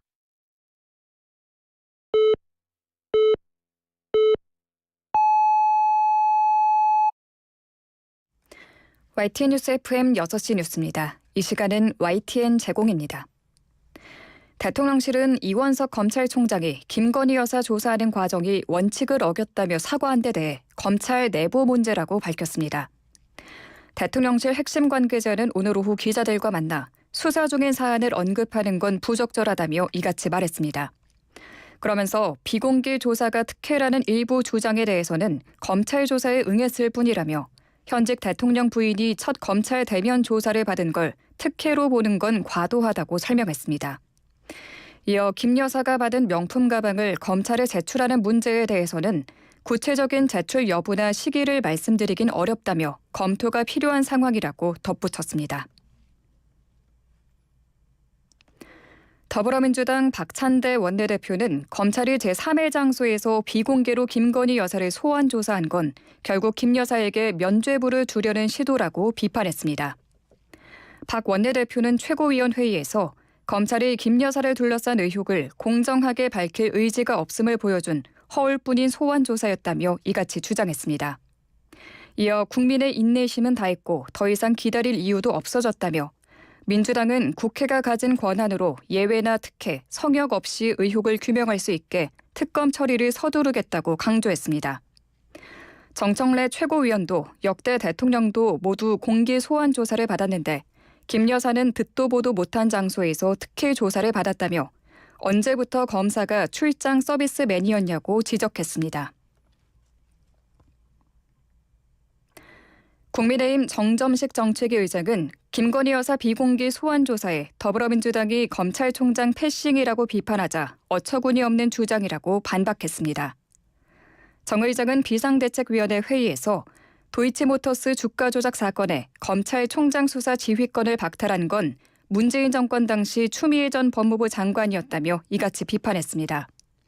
이어 비공개 조사가 이루어진 것 역시 대통령 재임 시기 영부인 조사가 선례가 없는 만큼 경호 문제 등을 고려하면 마땅한 조치였다고 강조했습니다. 또 조국혁신당 조국 대표의 경우 과거 법무부 장관 재임 시절 형사사건 공개 금지 규정을 새로 만들어 비공개로 조사를 받았다고 지적했습니다. 더불어민주당은 국민의힘 전당대회 과정에서 불거진 한동훈 후보의 법무부 장관 시절 댓글팀 운영 의혹을 밝히기 위해 당 차원의 전담조사 기구를 꾸리는 방안을 검토하기로 했습니다. 이해식 수석 대변인은 국회에서 기자들과 만나 해당 의혹을 정밀하게 조사할 필요가 있다는 취지에서 TF 구성을 검토하라는 박찬대 당대표 직무대행의 지시가 있었다고 밝혔습니다. 또 여당 신임 대표가 선출되는 대로 최상병 특검법 제표 결과, 김건희 여사 특검 관련 입장 표명, 방송장악 시도 중단 등 3가지를 요구하겠다고 강조했습니다. 국민의힘 원희룡 당대표 후보는 당원 투표율이 예상보다 저조한 것을 두고 뿌리가 약한 인기와 팬덤 현상이 우리 당을 많이 지배하고 있었는데 당원들 표와는 거리가 있다는 걸 나타내는 결과라고 분석했습니다. 원 후보는 대구 동화사와 서문시장을 방문한 뒤 기자들과 만나 경험과 정체성, 동지의식을 가진 지도부가 세워져야 당의 분열과 당정 충돌을 막을 수 있다며 이같이 말했습니다. 이어 결선 가능성에는 특검 문제 등에 있어 하나로 뭉쳐서 가야 한다는 걸 토론 등에서 많이 언급했기 때문에 당원들이 의미 있는 선택을 하게 될 것이라고 답했습니다. 또 한동훈 후보를 겨냥해 정치인에게 검증은 피해갈 수 없는 것이라며 아직도 대답을 안 하거나 진행 중인 게 많다고 강조했습니다. 더불어민주당 김도관 당대표 후보는 소통도 없고 판단도 필요 없이 연설도 듣기 전에 표만 찍는 기계처럼 당원을 취급하는 지금의 전당대회 방식을 바꿔야 한다고 주장했습니다. 김 후보는 자신의 SNS에 후보자는 바쁘기만 하고 당원들은 연설 한 번 듣는 게 전부인데 그나마도 온라인 투표는 연설회도 하기 전에 진행한다며 이같이 적었습니다. 이어 정당과 정치인들이 부스를 차리고 수많은 시민이 토론회에 참가하는 스웨덴 알메달렌의 정치 축제와 같은 선진 문화를 도입하자고 제안했습니다. 끝으로 날씨입니다. 현재 경기 북부와 강원 북부에 비가 내리고 있습니다. 밤에는 수도권과 강원, 충남 북부에도 비가 내리겠습니다. 경기 북부는 내일 오전까지 시간당 50에서 70mm의 매우 강한 비가 쏟아지겠습니다. 수도권도 시간당 30에서 50mm의 집중 호우가 예상돼 피해 없도록 주의하셔야겠습니다. 내일 오전까지 경기 북부에 150mm 이상의 큰 비가, 강원 북부와 산지에 120mm 이상, 수도권은 50에서 120mm, 충남 북부에도 60mm 이상 비가 내리겠습니다. 내일 아침 기온은 서울이 25도 등 열대야가 나타나는 곳이 많겠습니다. 한낮 기온은 서울 29도, 대구 34도로 무더위가 이어지겠습니다. 이번 주말에도 수도권과 강원은 비가 예상되지만 태풍 개미의 이동 경로에 따라 달라질 수 있습니다. 서울 지역 현재 기온 27.2도, 습도는 89%입니다. 아나운서 최유였습니다. 안녕하세요. 상상을 현실로 만드는 건축가 이성범입니다. 넘치는 크리에이티브로 마음을 움직이는 공간을 설계하기 위해 제가 선택한 건 GW 캐드입니다. 국내 대표 건설사들이 선택한 대체 불가의 캐드. 대한민국을 디자인하다. GW 캐드. 카멜로 장갑 하나로 일상이 안전해진다. 안전한 용접 장갑 카멜로.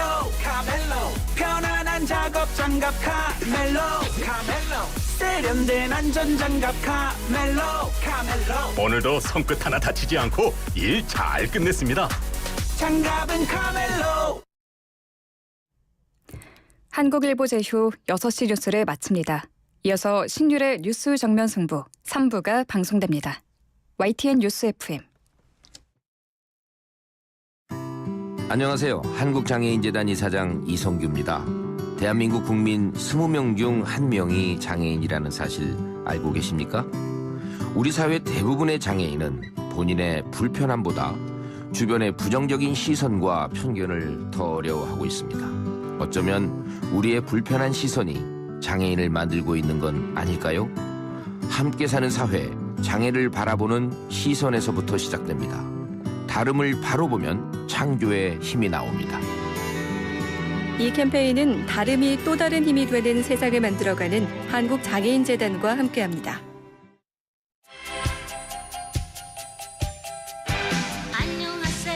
왔어요! 또 왔어! 그날이 왔어요! 어머나 사장님 나 언제 오시나 그랬네. 수박, 복숭아와 함께 돌아온 라디오 청취율 조사 기간 02로 시작되는 번호로 전화 오는 거 아시죠? 전화 와서 어떤 라디오 방송 들으세요? 라고 이렇게 물어본다던데. 난 YTN 라디오 듣는다 그래야지.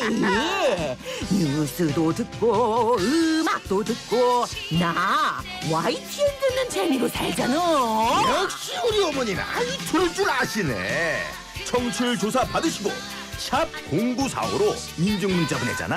커피 쿠폰도 받을 수 있다는 거. 자자, 왔어요. 또 왔어요. 라디오는 YTN. 안녕하세요. 또 만났군요. 다시는 경기도민 일상에 더 나은 변화를 위해 경기도의회는 고민합니다. 경기도민의 시선으로, 경기도민의 마음으로 오늘보다 나은 내일을 만들려는 노력, 바로 경기도의회의 길입니다. 협치로 함께한 2년, 함께할 2년. 제11대 경기도의회가 여러분 곁으로 한 걸음 더 다가갑니다. 경기도민이 행복한 경기도의회 새 여정, 지금 시작합니다. 이 캠페인은 경기도의회가 함께합니다. 제주 삼다수와 함께하는 YTN 캠페인 생명의 근원 물. 고대 이집트인들은 모든 생명이 물로부터 만들어졌다고 믿었습니다. 그러기에 나일강의 신으로 불리는 하피는 매우 숭배됐죠. 그가 만들어낸 물은 사막의 오아시스를 채우고 푸른 초원을 만들고 하늘의 이슬을 내렸다고 전해집니다. 문명의 시작이자 생명의 젖줄이었던 물. 고대 이집트인들에게서 오늘날 물에 대한 소중한 가치를 다시 한번 일깨워 봅니다. 이 캠페인은 우리가 믿는 물, 제주 삼다수와 YTN 라디오가 함께합니다.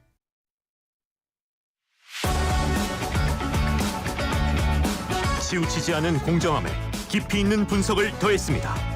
신율의 뉴스 정면 승부.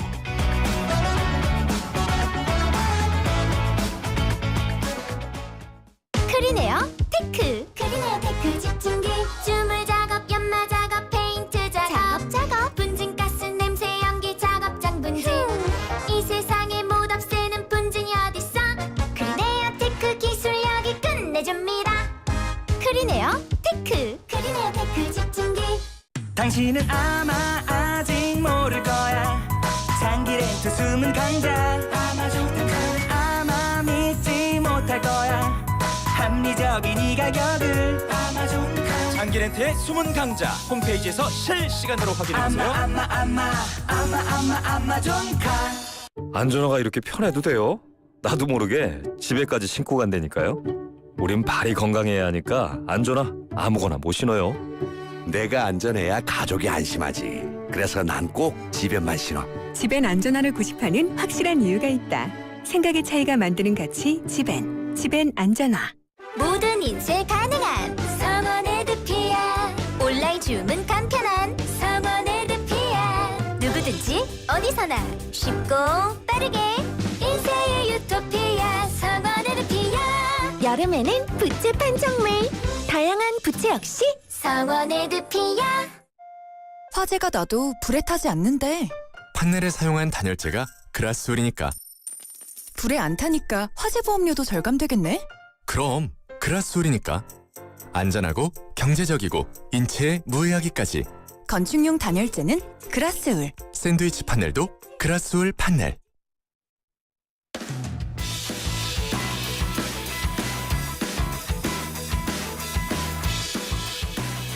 신율의 뉴스 정면 승부 3부 시작합니다. 오늘 3부 정면 인터뷰에서 만나볼 분 국민의힘 이상민 전 의원입니다.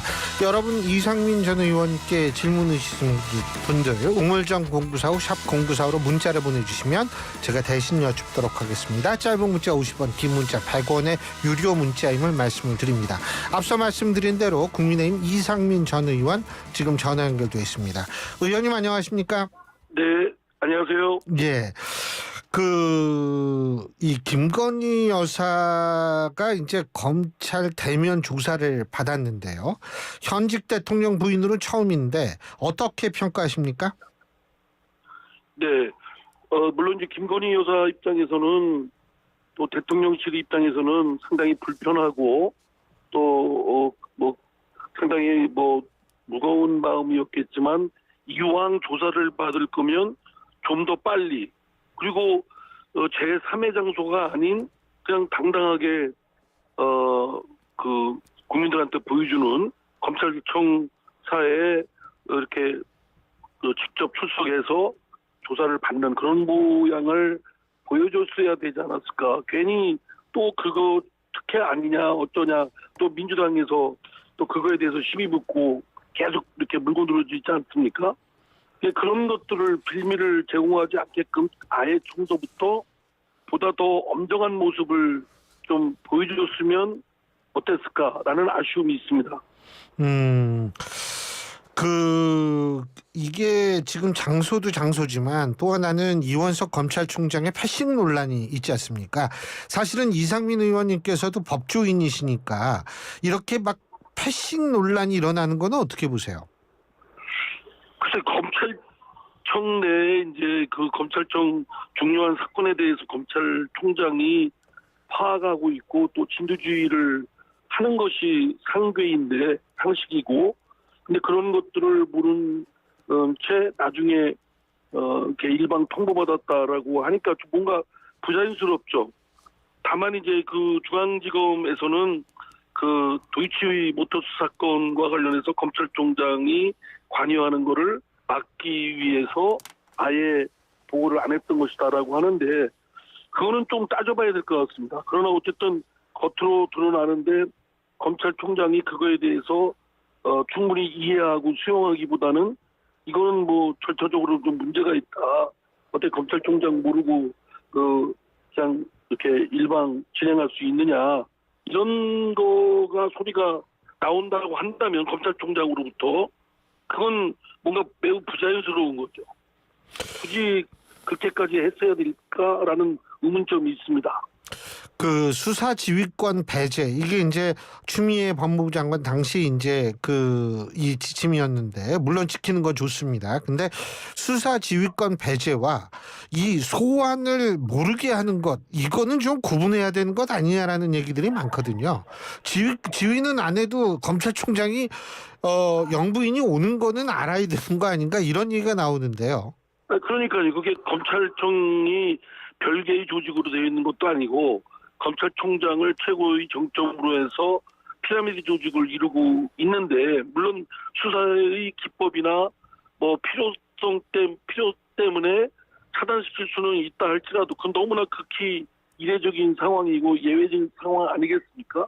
검찰총장이 이에 대해서 의아하게 생각하고 문제 제기를 하고 하는 거는 매우 부자연스럽다고 생각합니다. 지금 이원석 총장은 뭐 거취 표명은 하지 않았고 이 굉장히 유감이라는 것을 분명히 밝혔지 않습니까? 자, 이상민 의원님께서 그 이원석 총장이 이렇게 거취 표명 안 하고 계속 있는 거 이거는 어떤 생각을 갖고 있기 때문에 그렇다라고 보세요? 지금 그 이원석 총장의 임기가 9월 달이 임기로 알고 있습니다. 예. 그렇다면 임기가 좀 얼마 안 남은 상황이거든요. 예. 2개월 남짓 뭐 남은 기간인데 또 지금 검찰총장이 자신의 임기 도중에 중도 퇴진을 하고 이렇게 될 경우에는 그 사회적 파장이 또 국가적 파장이 크지 않겠습니까? 이런 것들을 최소화시키려고 하는 심사숙고에서 나온 거 아닌가 싶습니다. 근데 이거를 유야무야 그냥 뭐 내가 몰랐을 수도 있지 하고 넘어갈 수 있는 사안은 아니라는 얘기가 많던데 어떻게 보세요? 글쎄요. 이제 실제로 이제 검찰청 내에서 검찰총장과 또 수사를 맡고 있는 중앙지검 사이에 구체적인 사정이 어떠했는지는 제가 모르는 입장에서는 뭐라고 코멘트하는 것은 잘못하면은 섣부를 수가 있기 때문에 조금 신중할 필요가 있다고 생각되고요. 다만 검찰총장이 같은 그 검찰의 조직 내에서 그런 중요한 사건에 대한 특히 대통령이 영부인에 대한 그 쟁점이 되는 사건에 대한 그 수사의 개시나 또 피의자 신문 뭐 이런 것 등등을 몰랐다고 하는 건 제가 말씀드린 대로 매우 부자연스럽습니다. 예, 그러니까 뭐 검찰총장의 입장에서 볼 때 뭐 이 징계라든지 이런 것도 생각할 수 있는 상황이다 이렇게 보십니까? 그러니까 말씀드린 대로 임기를 도중에 그만두게 되는 어떤 초광수를 두었을 경우 그에 미치는 사회적 파장이나 국가적 파장, 혼란 뭐 이런 것들이 크기 때문에 검찰총장으로서 상당히 고민스러운 부분이 있지 않았을까 싶은데요. 네. 그거는 또 그 중앙지검 수사를 맡고 있는 그 부서로부터 왜 검찰총장한테 그런 보고를 사전에 안 했는지 구체적인 거를 좀 확인하고 그다음에 결정해도 늦지 않을까 싶습니다. 이런 논란이요. 김건희 여사에 대한 직접 조사의 취지라든지 의미를 좀 퇴색시킨다. 이런 얘기가 있는데 거기엔 동의하십니까? 아, 그렇죠. 네. 그러니까 이게 일반 시민이 조사받는 거와 똑같은 잣대와 방식과 그런 조건 하에서 조사가 대통령 영부인에 대해서 이루어졌다고 하면 그래도 좀 많이 좀 이렇게 찝찝하게 생각하는 것이 일반 국민들의 생각인데 하물며 지금 일반 시민이 조사받는 것과는 다른 제3의 알려지지 않은 장소에서 조사를 받고 또 12시간 뭐 가까이 조사를 받았다는데 실제로 어떻게 저게 됐는지는 깜깜이고 그러면서 또 검찰총장은 내부에서 몰랐다고 하고 뭐 이렇게 되니까 좀 이상하지요. 그럼 뭐가 꼼꼼히 속에 있나? 뭐가 있나? 뭐 이런 의문의 꼬리가 계속 달리지 않겠습니까? 네. 그런 점에서 저는 정무적인 측면에서 이 의혹의 눈초리를 완전히 가시게 하는 그런 차원에서의 수사로서는 좀 미진했다고 생각됩니다. 알겠습니다. 내일 또 국민의힘 전당대회잖아요. 그죠? 이런 그 지금 의혹 의심의 눈초리가 오히려 이게 가시지가 않았다 이런 말씀이신데 이런 측면이 내일 전당대회에 영향을 미칠까요? 어떻게 보세요? 네, 어디에 영향이 있다고요? 전당대회요. 전당대회에 그렇게 그다지 뭐 그 영부인에 대한 그 조사건이 전당대회에 직접적으로 미칠 뭐 인과관계는 저는 별로 없다고 봅니다. 아니 제가 이거 여쭤본 이유는 친윤 비윤 간에 있어서의 뭐 비윤들이 이 문제 가지고 더 좀 그 영향을 미친다라고 생각하지 않을까 해서 여쭤본 근데 거예요. 그게 밖에서 이렇게 보시는 것처럼 뭐 친윤, 비윤 뭐 이렇게 크게 대립구도가 된 그런 상태가 아니거든요. 전당대회는. 지금 4명의 대표 후보가 나와서 뭐 서로 볼상사나운 모습까지 연출할 정도로 이렇게 뭐 치고받고 싸우긴 했지만 그러나 그것이 곧 친윤이다, 반윤이다 뭐 이렇게 얘기하기는 좀 곤란합니다. 자, 이 국민의힘 전당대회 최종 집계된 투표율이 48.51%고요. 이거는 작년 38 전당대회보다 6.59%포인트 낮은 수치라고 얘기를 하는데 이 투표율은 어떻게 보세요? 어떤 의미가 있다라고 보십니까? 제가 볼 땐 크게 변동이 없지 않을까 싶거든요. 예. 뭐 저 혼자 판단하기 어려워서 오늘 제가 대전시당위원장을 맡고 있지 않습니까? 예. 거기 당직자들 뭐 사무처장이나 또는 뭐 거기 당직자들하고 점심을 같이 하면서 한번 이렇게 제가 개별적인 의견을 물어봤습니다.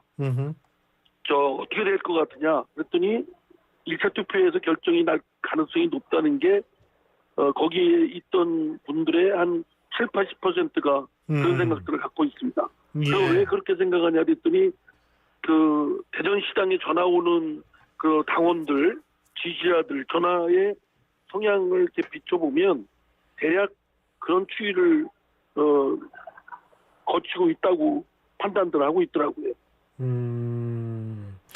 그러면은 이 투표율이라는 게 별 의미가 없다 이렇게 보시는 거죠? 뭐 그게 글쎄 뭐 별 의미가 없다고 이렇게 단정짓기는 좀 제가 말씀드리기는 어렵지만 큰 추세에 있어서 변동은 별로 없는 것 같다라는 게 제 생각뿐만 아니라 당직자들의 생각 것 같습니다. 그 공소 취소 청탁 논란 문제도 그러니까 별 힘을 못 쓰고 있다 이렇게 볼 수 있는 측면도 뭐 문자 파동이나 또는 뭐 공소 취소 뭐 등등 여러 가지 그 후보들끼리의 뭐 논쟁이 있지 않았습니까? 그 추세는 크게 바뀔 것 같지 않다는 생각들입니다. 저도 그렇게 생각하고 있고요. 그러면 이번 전당대회가 뭐 유난히 시끄러웠다 이런 얘기를 하는데 이렇게 시끄러운 전당대회와 예를 들면 조국 혁신당은 99.9%의 득표율로 조국 대표가 연임했고요. 지금 전당대회가 이루어지고 있는 민주당 같은 경우에도 90%가 이재명 전 대표의 득표율이 90%가 넘는 것 같은데 두 개 이런 상황을 국민의힘과 비교했을 땐 어떤 게 더 낫다라고 보세요? 아니 아무리 그래도 무슨 99.99가 되는 조국 무슨 당인가 조국 혁신당인가 하고 또 뭐 더불어민주당은 뭐 91.4%인가 나오고 이랬다는데요. 그 비율을 보면 공산당이 연상되지 않습니까? 뭔가 굉장히 비정상적이고 위험스럽다라는 판단이 있을 정도로 그거는 뭐 더불어민주당과 좀 조국 혁신당이 한 모습 보이는 것은 그건 민주적 정당의 모습이라고 볼 수는 없죠. 그런 정당이 갖고 있는 위험성 때문에 한국 정치에 많은 파열음과 폐해와 그런 왜곡 악영향을 주고 있다고 저는 생각됩니다. 그 참 진짜 그 엄청난 그 수치긴 엄청난 수치예요. 예. 근데 지금 일각에서는 이번 전당대회가 끝난 다음에 국민의힘이 상당한 분열에 시달릴 것 같다 이런 얘기가 나오는데 이 부분은 어떻게 보세요? 예, 제가 봐도 전당대회까지가 문제가 아니라 전당대회 이후에 그 당을 좀 이렇게 잘 이끌어 나가는 통섭적 리더십을 발휘하는데 상당히 애로점이 클 것으로 생각됩니다. 우선 감정적으로 앙금들이 많을 것 같고 또 이를 헤쳐나가는 리더십이 그렇게 굳건하게 또 축적이 되어 있냐라는 점에서는 그렇지 않다는 의견들이 대다수 의견이라고 보거든요. 그래서 한동훈 후보의 경우가 지금 뭐 지난번 총선 때 비대위원장을 몇 개월 맡았지만 여기에 뭐 오랫동안 당에 몸담았던 분도 아니고 정치적인 경험이 축적되어 있는 분도 아니기 때문에 이 국민의힘이 맞닥뜨리고 있는 내부의 분열적 요소라든가 또는 문제는 분열보다는 결속력이 매우 약하게 되어 있는 취약한 구도를 어떻게 하면 이를 단단한 그런 결속력이 있는 구조로 리더십을 발휘할까 이 점에 있어서는 상당히 좀 걱정되는 부분이 많은 게 사실입니다. 물론 내일 전당대회 결과 어떻게 나올지 아무도 모르지만 만일 한동훈 후보가 당신임 당대표가 된다라고 가정을 했을 때에 지금 당정 관계 우리가 흔히 얘기를 하지 않습니까? 그죠?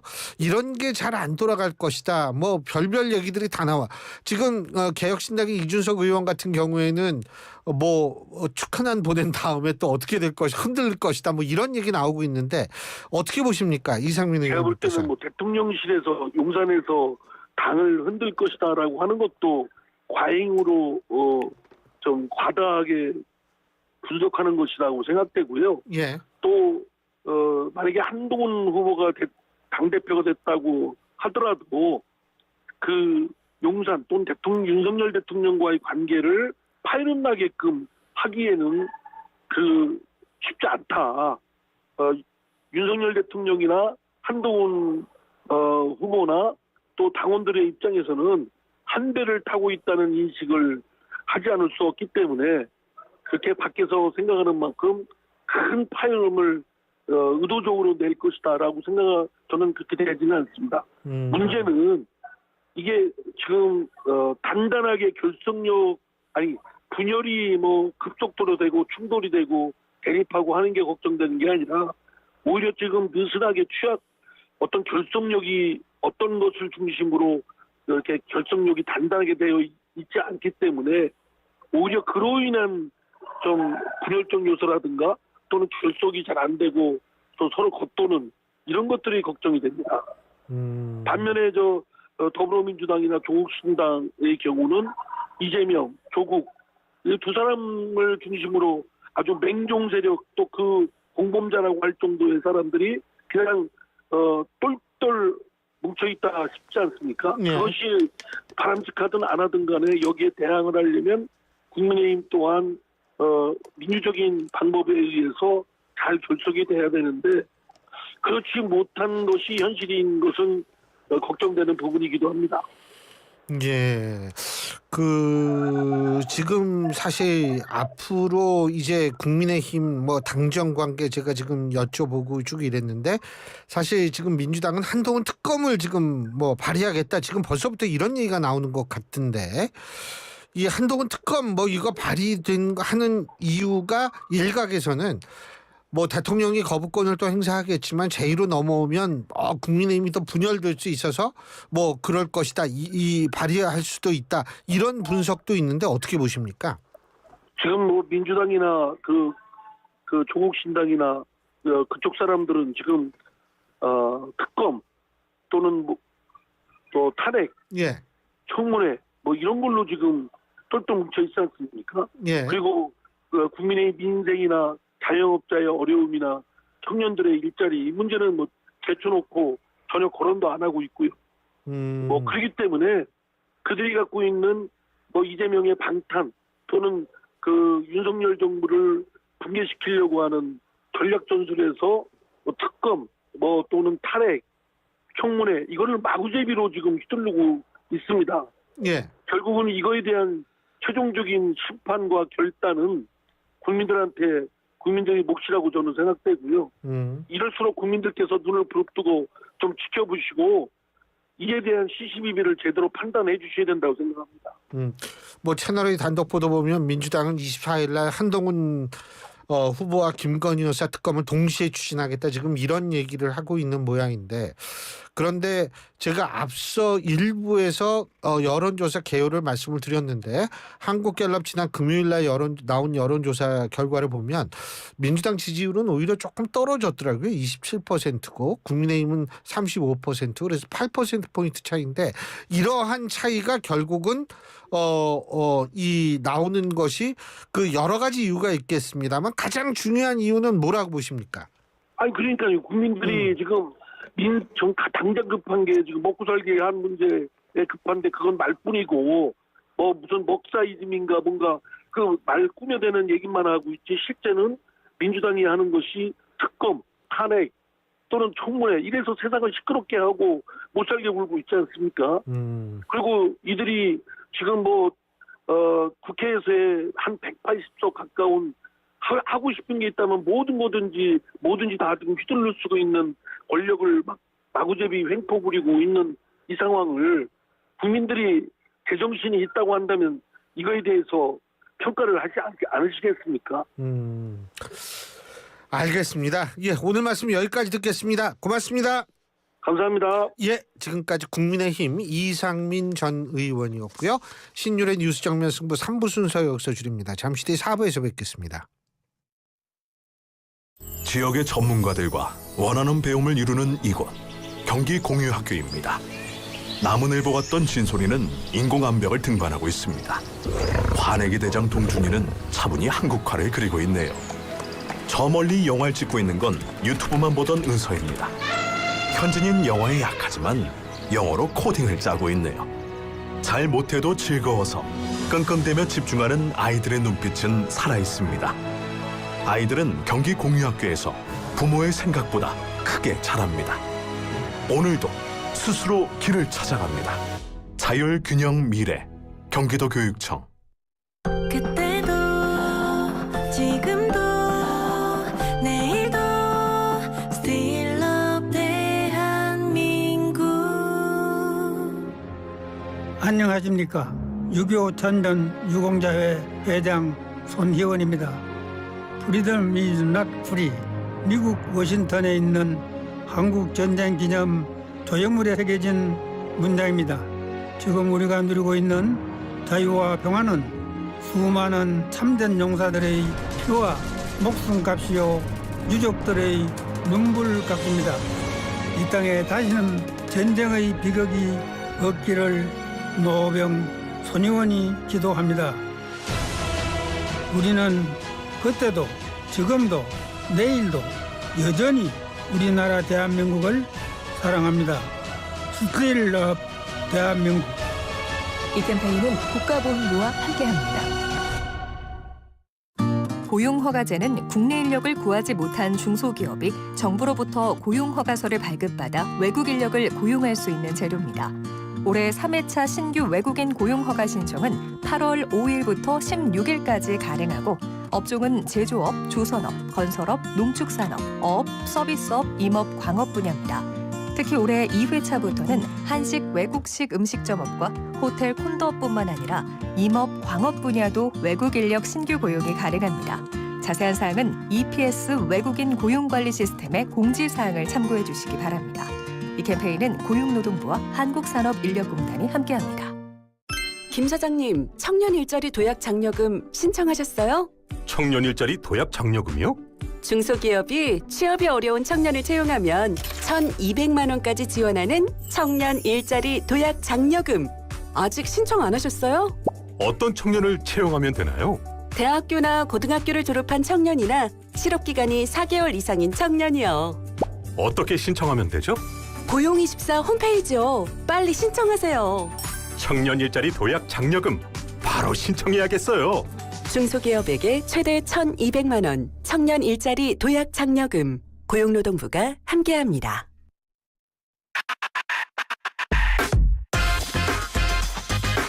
YTN 라디오 신율의 뉴스 정면 승부.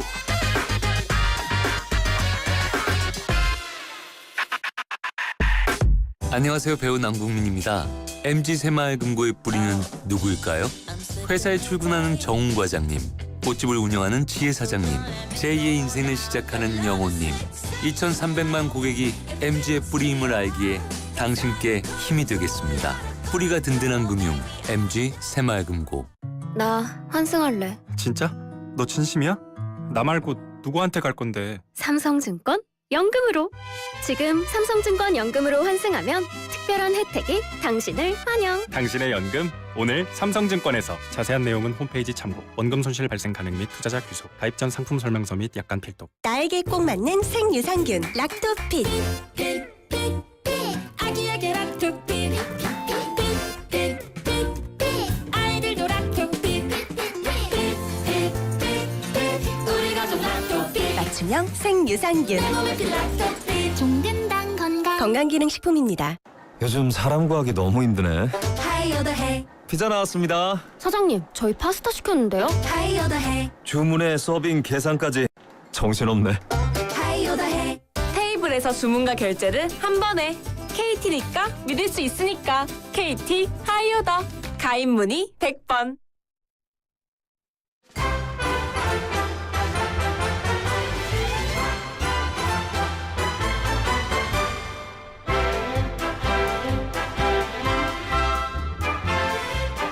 여러분 그 얼마 전에 상당한 인기를 끌었던 신과 함께라는 영화 기억하십니까? 이번 시간은 바로 신과 함께하는 시간인데요. 그냥 신이 아니라 여론의 신 김봉신 메타보이스 부대표와 함께하는 시간입니다. 한 주간의 지난주에 나왔던 여론조사들 그리고 앞으로의 그 여론조사를 통해서 앞으로의 전국 전망해보는 시간인데요. 오늘도 메타보이스의 김봉신 부대표 나와 계십니다. 와, 큰일 날 뻔했어. 김봉신 이사 이렇게 할 뻔했어요. 김봉신 부대표님 나와 계십니다. 어서 오십시오. 안녕하십니까? 예. 자, 최종 투표율 48.51%입니다. 국민의힘 전당대회 투표율 48.51%로 최종 집계됐고 작년 전당대회 38 전당대회보다 6.59%포인트 낮은 수치라고 나와 있습니다. 어떻게 보십니까? 예, 뭐 조금 낮기는 한데요. 뭐 아주 낮은 거는 또 아니네요. 예, 아주 낮은 투표율이라고 보기도 좀 어렵습니다. 왜냐하면 이게 이제 상대적으로 지금이 언제입니까? 지금 선거 끝났지 않습니까? 예. 선거 끝났으면은 선거로 끝났기 때문에 좀 이완되는 게 있습니다. 민주당 같은 경우에도 이제 선거가 끝나서 권리당원들이 좀 빠져나가고 막 했었지 않습니까? 그게 선거 끝나면 자연스러운 현상입니다. 예. 이게 이제 선거 때 막 이렇게 당원들을 모집을 했다가 그때 좀 빠져나가고 이제 이완되고 하는 게 있기 때문에 지금 사실 선거 끝난 시점에서 48, 9면은 그렇게 낮게 느껴지지는 않고요. 48.5인. 예, 48.5니까 48.5. 예, 49 뭐 반올림하면 49지 않습니까? 예. 그 정도면은 나쁘지 않죠. 왜냐하면은 그러면 이제 작년 2023년 38 당대회 때를 본다면 그때는 그 준비를 하는 선거를 준비하던 때죠. 그렇기 때문에 좀 그리고 또 차이가 허니문 있다. 시기였잖아요. 허니문 시기였죠. 그죠? 1년이 채 안 된 당선되고 거의 이제 딱 1년 됐던 그 취임하고서는 한 1년이 안 된 그 시점이었기 때문에 뭐 대통령 윤심도 작용을 했다 하면 그때가 오히려 더 올라갔으면 올라갔지 하는 생각이 들고요.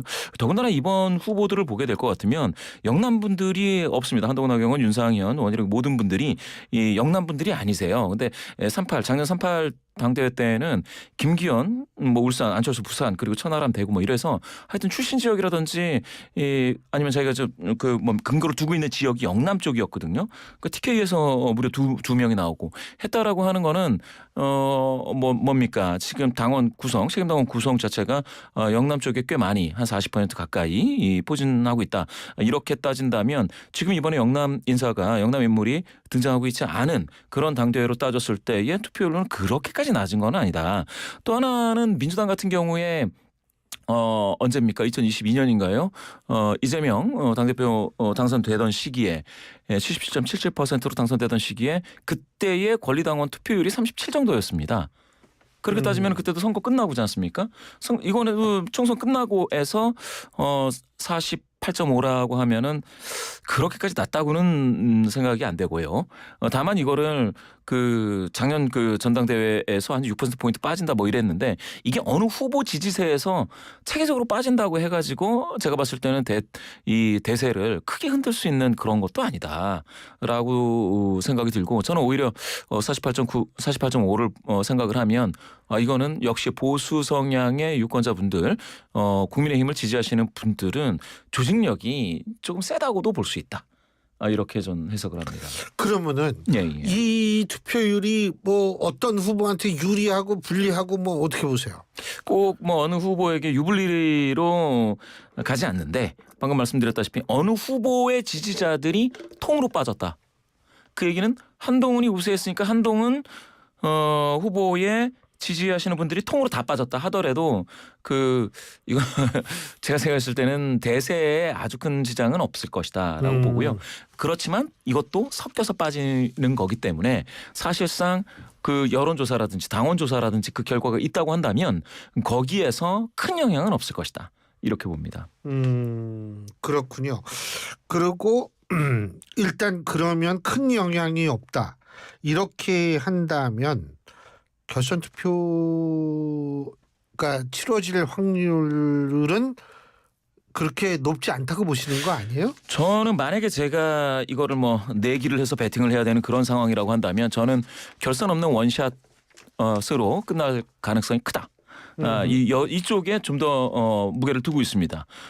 왜 그런가 하면 여러 가지가 있는데요. 제가 여론조사를 이래저래 보고 했을 때에 만약에 여러 가지 지금 있었던 뭐 폭로전이라든지 이런 것들 때문에 한동훈 전 비대위원장이 타격을 받는다라는 가정하에 제가 이제 계산을 해봤는데 그래도 절반은 넘더라고요.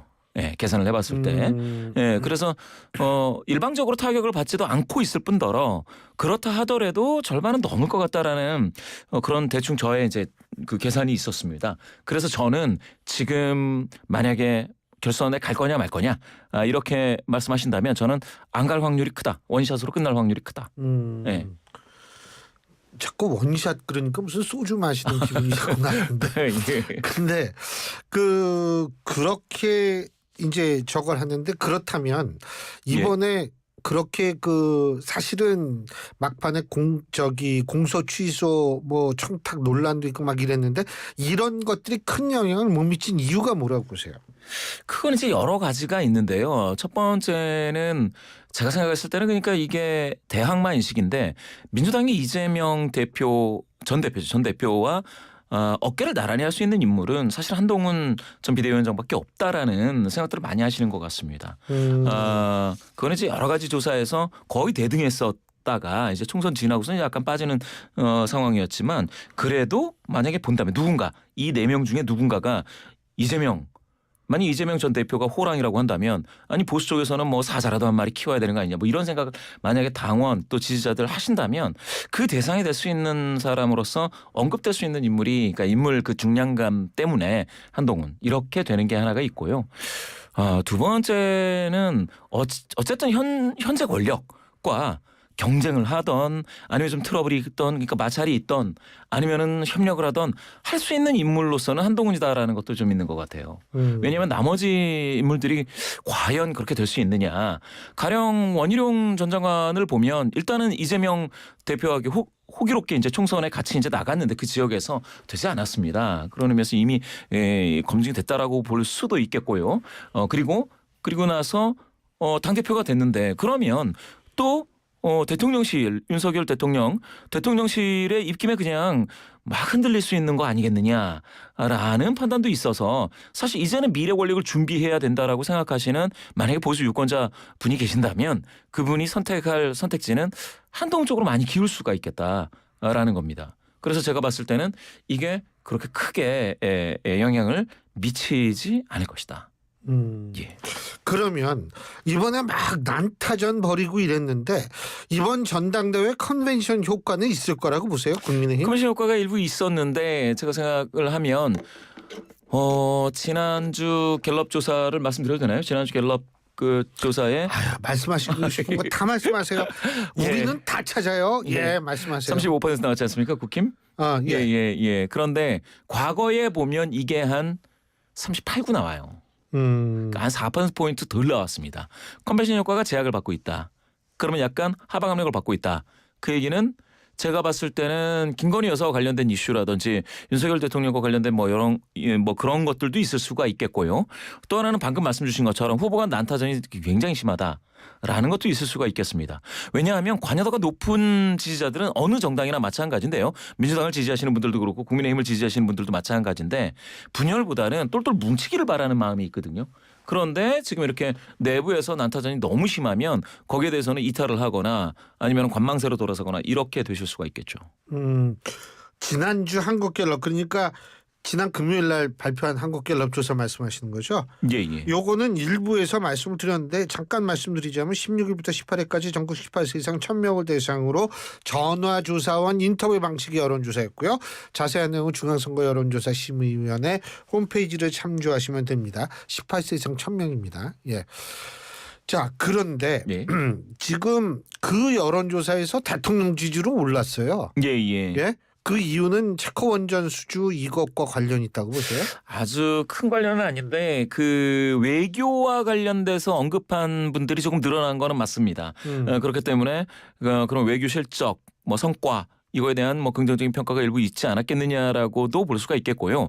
그런데 그게 이제 표면적인 이유라고 한다면 사실상 제가 봤을 때는 그 전에 35로 국민의힘이 컨벤션 효과를 살짝 얻었을 때에 그때 대통령을 긍정평가한다라고 하지 못하셨던 분들이 다시 이제 돌아오는 효과는 있을 수가 있죠. 예, 그렇죠.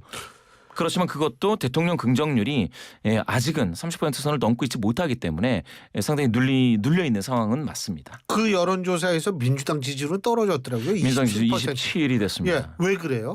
제가 봤을 땐 민주당의 전당대회가 그 국민의힘과 약간 다르게 지역을 순회하는 방식이지 않겠습니까? 그렇게 되다 보니까 그 지역 중에 큰 지역에서 이제 폭발력이 있으면 그때는 좀 이게 이제 상방 압력을 받아서 한번 올라가 주는데 폭발력이라는 게 뭐예요? 그쪽에서 이제 크게 사람들을 모으고 큰 지역이 있지 않습니까? 수도권, 경기 이런 데서 좀 많이 이제 지지세를 확보하면 좋은데 지금은 그런 단계가 아닙니다. 그러니까 전당대회 컨벤션이 두 당이 같이 부닥쳤을 때는 국민의힘 컨벤션이 더 센 거는 맞습니다. 예, 지금은 그렇기 때문에 민주당이 그 전당대회 컨벤션의 효과를 못 가져가는 거죠. 지금은 그 눌려 있는 겁니다. 왜 같은 전당대회 하고 있는데 저러느냐? 그럴 수 있습니다. 예. 90%가 나오니까 그런 거 아니에요? 그게 이제 흥행 부분인데요. 좀 조국혁신당이라든지 뭐 더불어민주당의 흥행이 당대표와 관련해 가지고 너무 이제 정해져 있는 사람이 그대로 되는 듯한 뭐 그런 분위기라서 흥행은 사실상 그 중도 성향이신 분들이 봤을 때는 아주 흥행몰이를 하고 있지는 못하다라고 저도 생각을 합니다.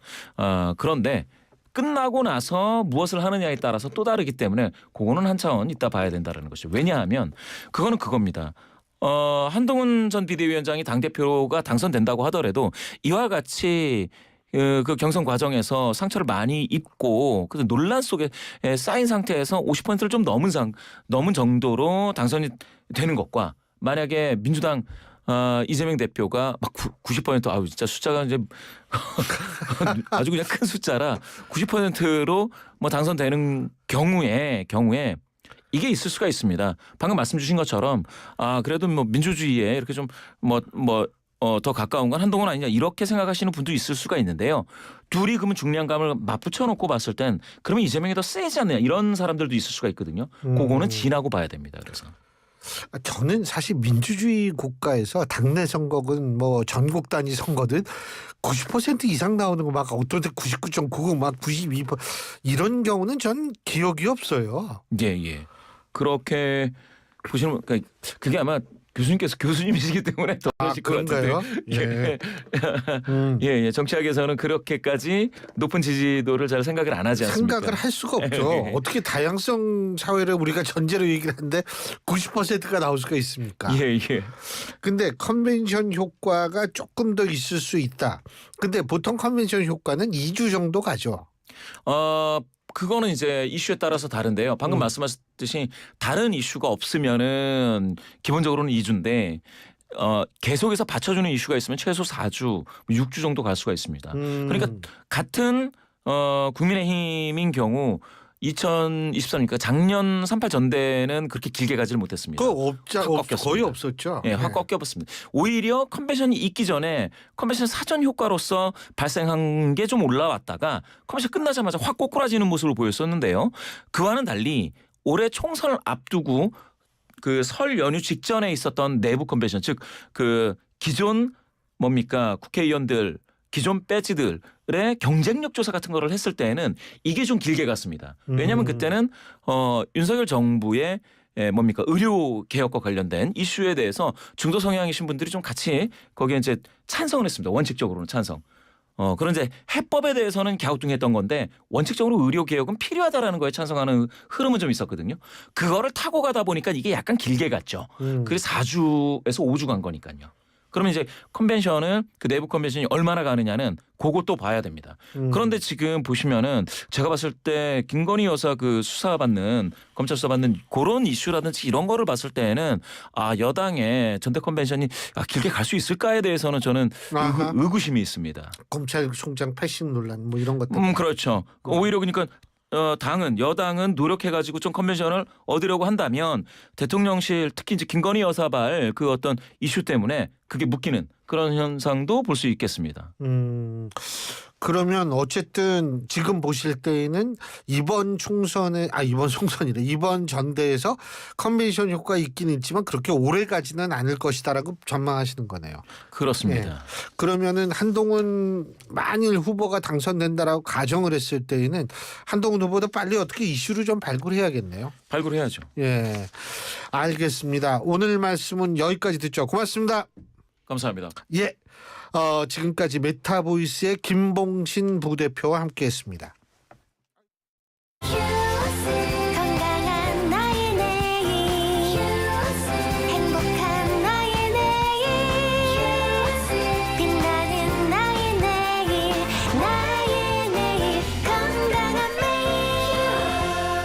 건강한 내일을 여는 글로벌 헬스케어 기업 휴원스.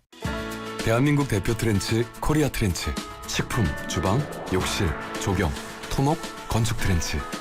전 세계 유명 트렌치를 한눈에 설계에서 시공까지 기술력으로 인정받는 대한민국 트렌치 코리아 트렌치.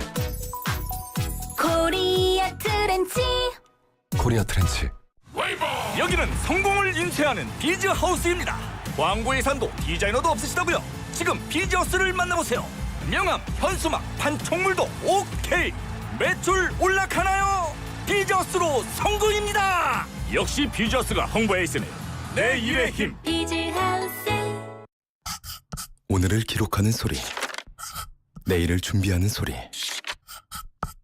그리고 인생을 돌아보는 소리. 모두의 성장을 고민하는 브랜드 오럼, 오래도록 가치 있는 평생 소장품을 만듭니다. 당신의 이야기가 완성되는 곳. 합성 목재 예스팀바, 산책로, 야외 데크, 울타리, 사이딩, 전원주택 인테리어까지 다양한 형태로 활용이 가능한 친환경 합성 목재 예스팀바. 우수한 품질의 정부 조달 우수 제품, 나무 느낌 그대로. 합성 목재 예스팀바. 경동산업 주식회사. 사무집기 렌탈 답이 없네. 사무가구 렌탈의 답은 중앙솔루션. 정보기기 렌탈의 답은 중앙솔루션. 사지 말고 렌탈의 답은 중앙솔루션.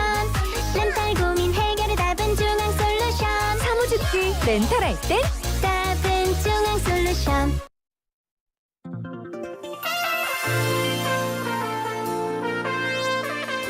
예, 신율의 뉴스 정면 승부, 오늘 저희가 준비한 순서는 여기까지인데요. 오늘 미국으로부터 들려왔던 바이든 대통령의 대선 후보 포기, 참 우리 입장에서 볼 땐 여러 가지를 생각하게 합니다. 정말 전 세계적으로 정치는 조용한 날이 없는 것 같죠. 저는 바로 그런 이슈를 가지고 내일 저녁 5시에 여러분 다시 찾아뵙겠습니다. 신율이었습니다. 고맙습니다.